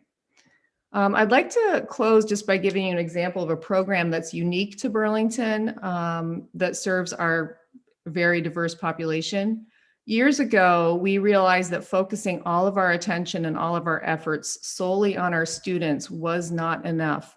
We needed to integrate families and parents in the learning as well. So, and we really realized that our new American population needed to be part of the learning environment. So we started a program called Parent University. It's absolutely amazing. It teaches language skills to parents. It also teaches them what it's like to raise children in America, in Vermont, navigating the joys and the challenges of doing this. It's a vital program. It helps our students succeed, as you can imagine, and we fund it through the school district. Many of our neighbors in Chittenden County have no such program since they don't have the need. So they don't need to draw funds for a program like Parent University from their school budget. Thank you very much for devoting your time to learn about this important funding issue in our schools. And thank you for finding a way to implement the more equitable formula as recommended in this 2019 Pupil Weighting Factors report. Thanks again. Thank you very much. And I appreciate the specificity of all of the folks who have testified so far. It really helps me get my head around all of this. I think next up we have Ms. Marceau. Thank you, welcome. If you could identify yourself for the record and then share your thoughts with us for the next few minutes. Yes, absolutely. My name is Marcy Marceau. I live in Sharon, Vermont. As a real newbie to this, I just have a couple of quick questions. One would be, I see that there's the summary of findings from the UVM study. Is that really the best place for me to get information to educate myself on this issue? Because I have tried to read a volume of information, but I just wondered if there were certain documents on the list that would be more helpful than others. And if Sorsha wants to reply to me offline, that would be fine too. And my second question would be, and sort of relates to the previous speaker a little bit in terms of the recommendations that you folks will be putting out in your report at the end. I don't know sort of the scope or the breadth of what you'll be discussing, but perhaps public-private partnerships that could work with specific communities that are dealing with new immigrants, English language learners that really need that targeted funding. And I didn't know if that was within the scope of the task force or if that would be part of their recommendations. Thanks so much. Thank you so much for joining us. I think Sorsha can follow up with sort of a, and I will work with her to figure out what a nice summary package would be to send to people who are newly engaged on this issue. Saoirse, did I miss anyone on my list here? No, that's all I had. Okay, great. Thanks.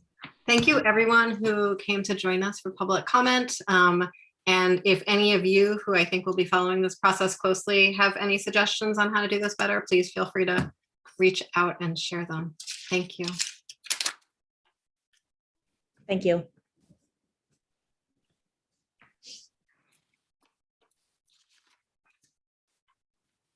So, folks, it is so hot in my house. Future agenda items is next up on the agenda. And given sort of the draft work plan that we'll be working with, curious if there are specific folks that people would like to hear from sooner rather than later, or certain issues that people would like to understand sooner rather than later, with a reminder that you are welcome to try to understand things outside of task force time as well. We have some incredible staff that I've certainly had walk me through algebra problems many times before.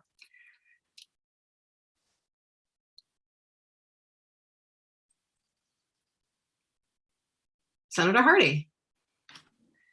Well, what the legislation requires that we consult with, or I think that's the word that's used, with certain organizations. So we just want to make sure that that is part of our schedule and work plan. And we might want to ask them, and I'm happy to do this as co-chair. I can work with you, Representative Kornheiser, what issue they where in the work plan they would like to come in and talk to us, and about what specifically they would like to come in and talk, rather than having sort of just broad testimony. It would be helpful to hear their specific suggestions and concerns about individual issues. Thank you. One clear next step for me is the actual weighting study, and making sure that everyone is has the same level of understanding of the content of the study.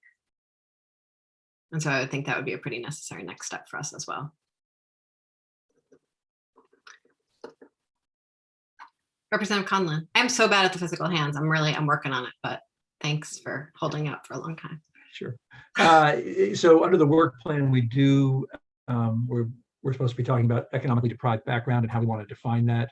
Mm-hmm. Since that isn't really described in the report, the various ways that exist, we probably should have somebody come in and explain those. But I know Brad James is fairly well versed in that. That sounds great.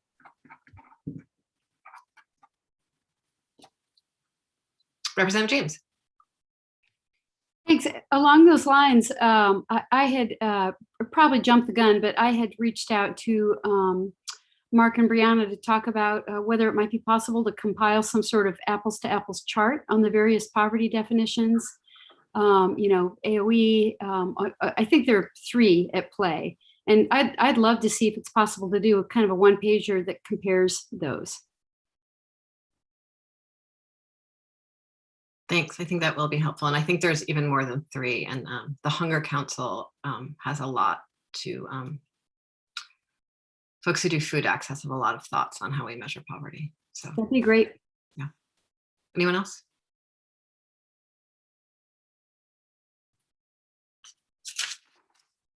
Okay. Share your thoughts as they come up, and enjoy your background reading between now and the next time we meet. Hope you've saved up your supply stipend from the session for your printing costs here.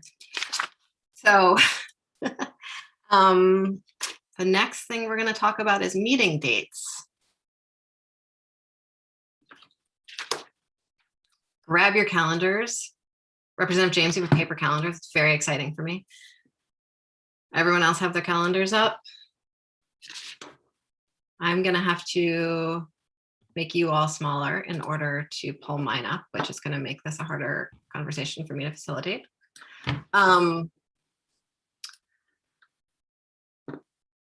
Shall we start with 3 weeks out, 2 weeks out?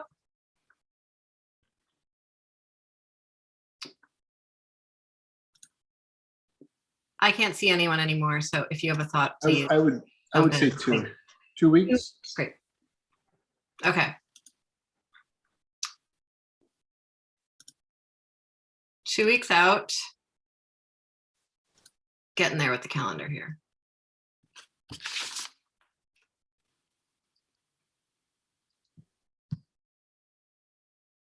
Looks like the week of July 12th. Thank you.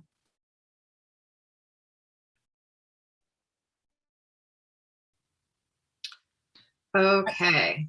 So Representative Kornheiser, I will just say that only day I can do that week is Monday, and it would have to be Monday afternoon. That is the 1 week that I am gone in July.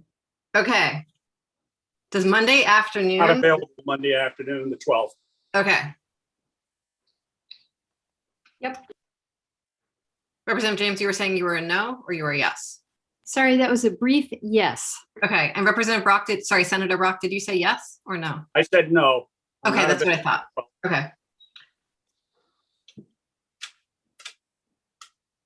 So let's go one more week out and see if we can make that one work.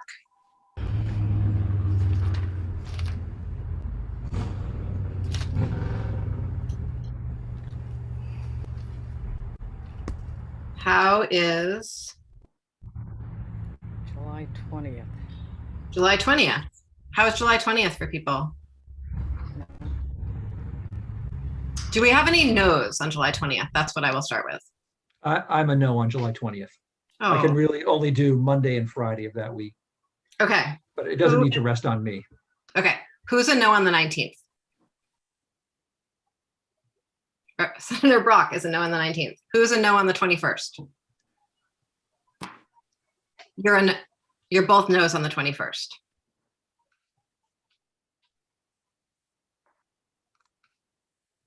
Representative Conlon, what days did you say you could do that week? Only Monday and Friday. Oh, Friday, sorry. Who's a no? I'm a no on the 23rd. Me too. Okay. Why don't we look, what about the end of next week, especially given that we're trying to stuff Thank in you crunch very meetings. much. So the 8th or the 9th or the 7th, 8th or 9th of next week. How is the morning of the 8th for people? Any no's? Senator Brock. Okay. How's the afternoon of the 8th? Any no's there? Really? Mornings. Senator Hooker, can you say that again? I said I'd rather do mornings if possible. Okay. So I'm going to try one more time. The morning of the 9th. Any no's? No. Okay. Senator Hooker, can you do the afternoon of the 8th, even though you don't like it? Is this going to be on Zoom again? I think, yes. Wait, when's the date that we have to be in real life? Is it the 15th? 15th is the date. Can you say that again? The 15th is the date when we're live. It'll be on Zoom, Senator Hooker. So does that work? Okay. Okay, thank you. So the afternoon of the 8th. And So 1 to 4, does that make sense? We said 3-hour blocks. Mm-hmm. Okay. Or 12:30 to 3:30, just putting it out there. That's fine. Oh, I saw a head shake. No. I'm not available that time, but if others are, that's fine. We can do 1 to 4 if that works better for you, Senator Brock. Unfortunately not. I'm blocked on the 8th. I have two meetings scheduled now. I am available the 7th, if that works for anyone. Oh, I thought you said you were available in the afternoon of the 8th. No, I'm not. I'm sorry. I think we all misunderstood that. My apologies if I wasn't clear. Okay, the 7th of July in the morning. That's fine. Any no's on the 7th of July in the morning? Can all the staff do the 7th of July in the morning? Yes, I can. Thank you. Okay, yep. Okay. I think we did it. I hope to never do that again altogether. Okay, great. Thank you. Is it 9 to 12? Is that 9 to noon? Does that, okay. Yeah. Yay. Okay. Thank you very much. Sorsha, can you send us out a save the date as soon as possible so none of us lose that? Yes, I will. Thank you very much. Thank you, everyone, for working through that and for the flexibility and for the magic of one more Zoom meeting before we're going to have all that extra travel time to account for. And anything else before we adjourn? I'm so grateful for all of you for. Would it be not a good idea to at least pencil in a date for later in July before people start getting more and more obligated? Okay, let's try it. I guess I would vote for the last week. I think we're gonna, okay. I have a question about that. Not knowing ahead of time that we were going to be moving to in-person meetings, I had assumed, wrongly, I now realize that we were going to be meeting remotely as a task force. Is there going to be a hybrid or call-in option? Or if I'm out of town, does that just mean I have to be absent? Because I don't want to miss any meetings. There will be a hybrid option, but the details of that need to be figured out. We can't vote. You can't vote unless you're in person. Is that the detail you wanted to add, Senator Brock? That's correct. Okay. I don't imagine we're going to be doing a lot of voting in these first Yeah, few. there should be something that Joint Rules puts out that details this to make sure that my understanding of what we voted on in the Rules Committee is correct. And so we'll have a lot more details before we meet again. That will be clearer for all of us and our confusion. But we're just penciling out dates now. And so I think just do the best you can, assuming that there will be a hybrid and or you'll need transportation, and that we will figure out a way to make things work for people.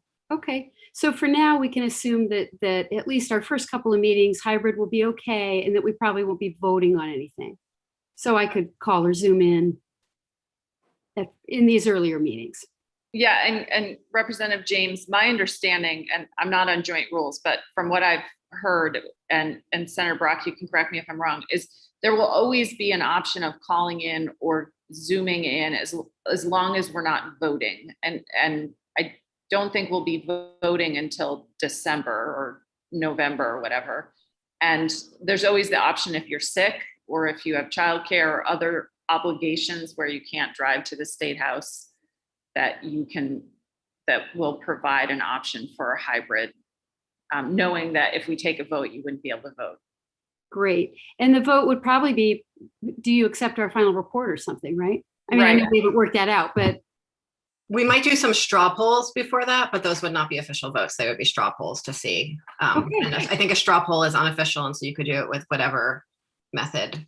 And we can check with Joint Rules, and Representative Kornheiser and I can get back to you all with sort of what the specific protocols are that we're going to have to follow. I'm also on the State House Advisory Committee, and we're talking about reopening the State House, and these committees, the summer committees, are sort of the guinea pigs for what we're going to be doing.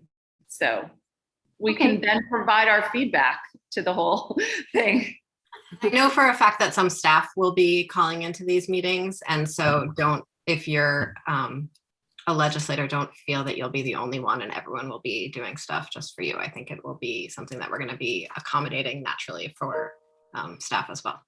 That's great. So, okay, great. That definitely impacts my availability for our next meeting, I'm sure. So, okay.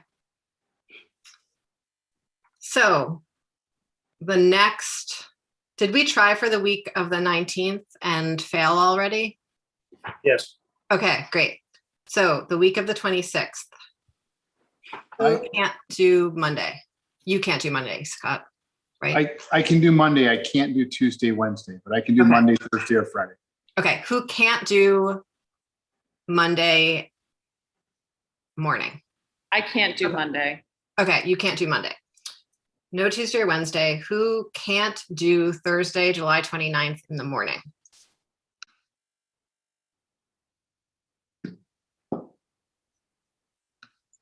That means that everyone can do Thursday, July 29th in the morning. Okay, so that's our second tentative meeting date. And do we want to adjust the starting time if we're going to have to drive to Montpelier? I was hoping to wake up at 6 o'clock in the morning and go pick you up in Rutland, Senator Hooker. Well, thanks. I'm ready. Let's start it. Can we start at 9:30 and go to 12:30? Does that work for folks? Sure. Okay. Is that enough time, Senator Hooker? I'm happy to go earlier, but Oh, okay. I just was wondering about others. Oh, I'm fine with 9. Our other is, and I'm one of the further drivers. Either Not one. gonna ask you, Senator Perrault. How about you, Senator Brock? That's fine. Okay. Yeah, I'm gonna have to walk over. It's gonna be hard. Yeah. So I will be calling in that day. Okay. So 9 a.m. It Great. is 27, or no, the 29th. 29th from 9 to 12.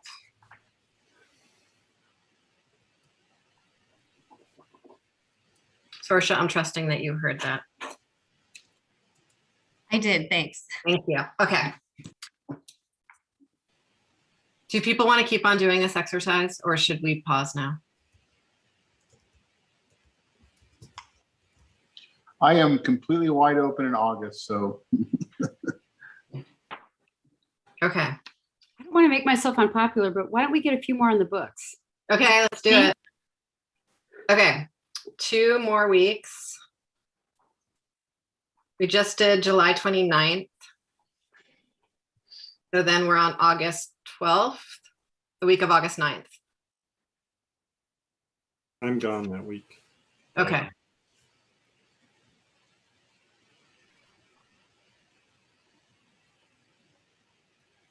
Do you want to call in that week or would you prefer we don't meet that week? I could probably call in if you want to see the beach behind me.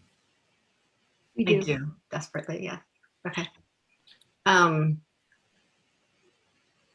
How is, yeah, I could only do later in the week, like preferably Thursday and Friday of that week, maybe Wednesday. okay. So how is the morning of the 12th? Any no's?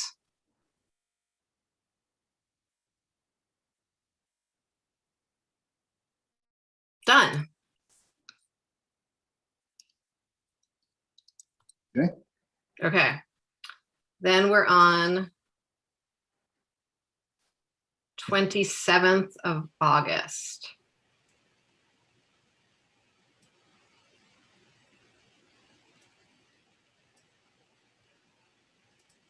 Friday the 27th? 27th or the 26th?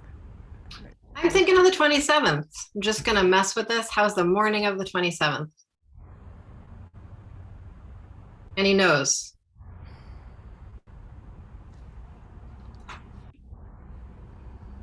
Okay. Morning of the 27th.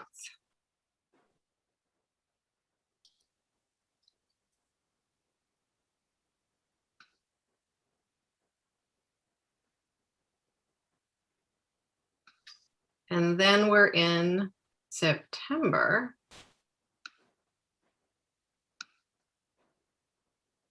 And we're on the week of the 6th, which is Labor Day and the first week of school for children and Rosh Hashanah. So The first week of school is 2 weeks earlier than that in most Okay. districts. great.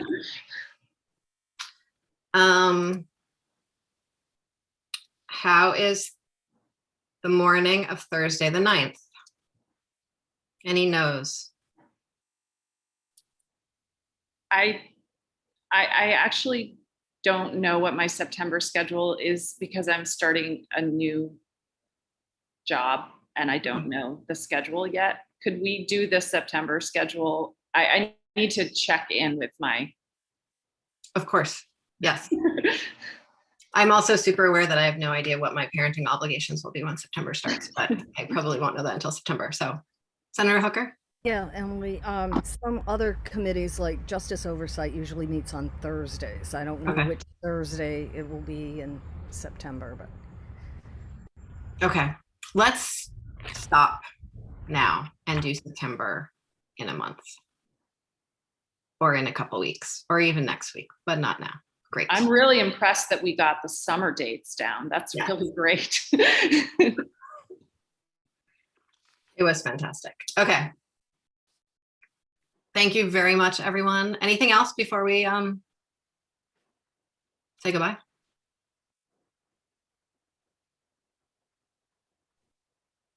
Okay. Thank you for running the meeting. Sure, absolutely. Thank you, everyone.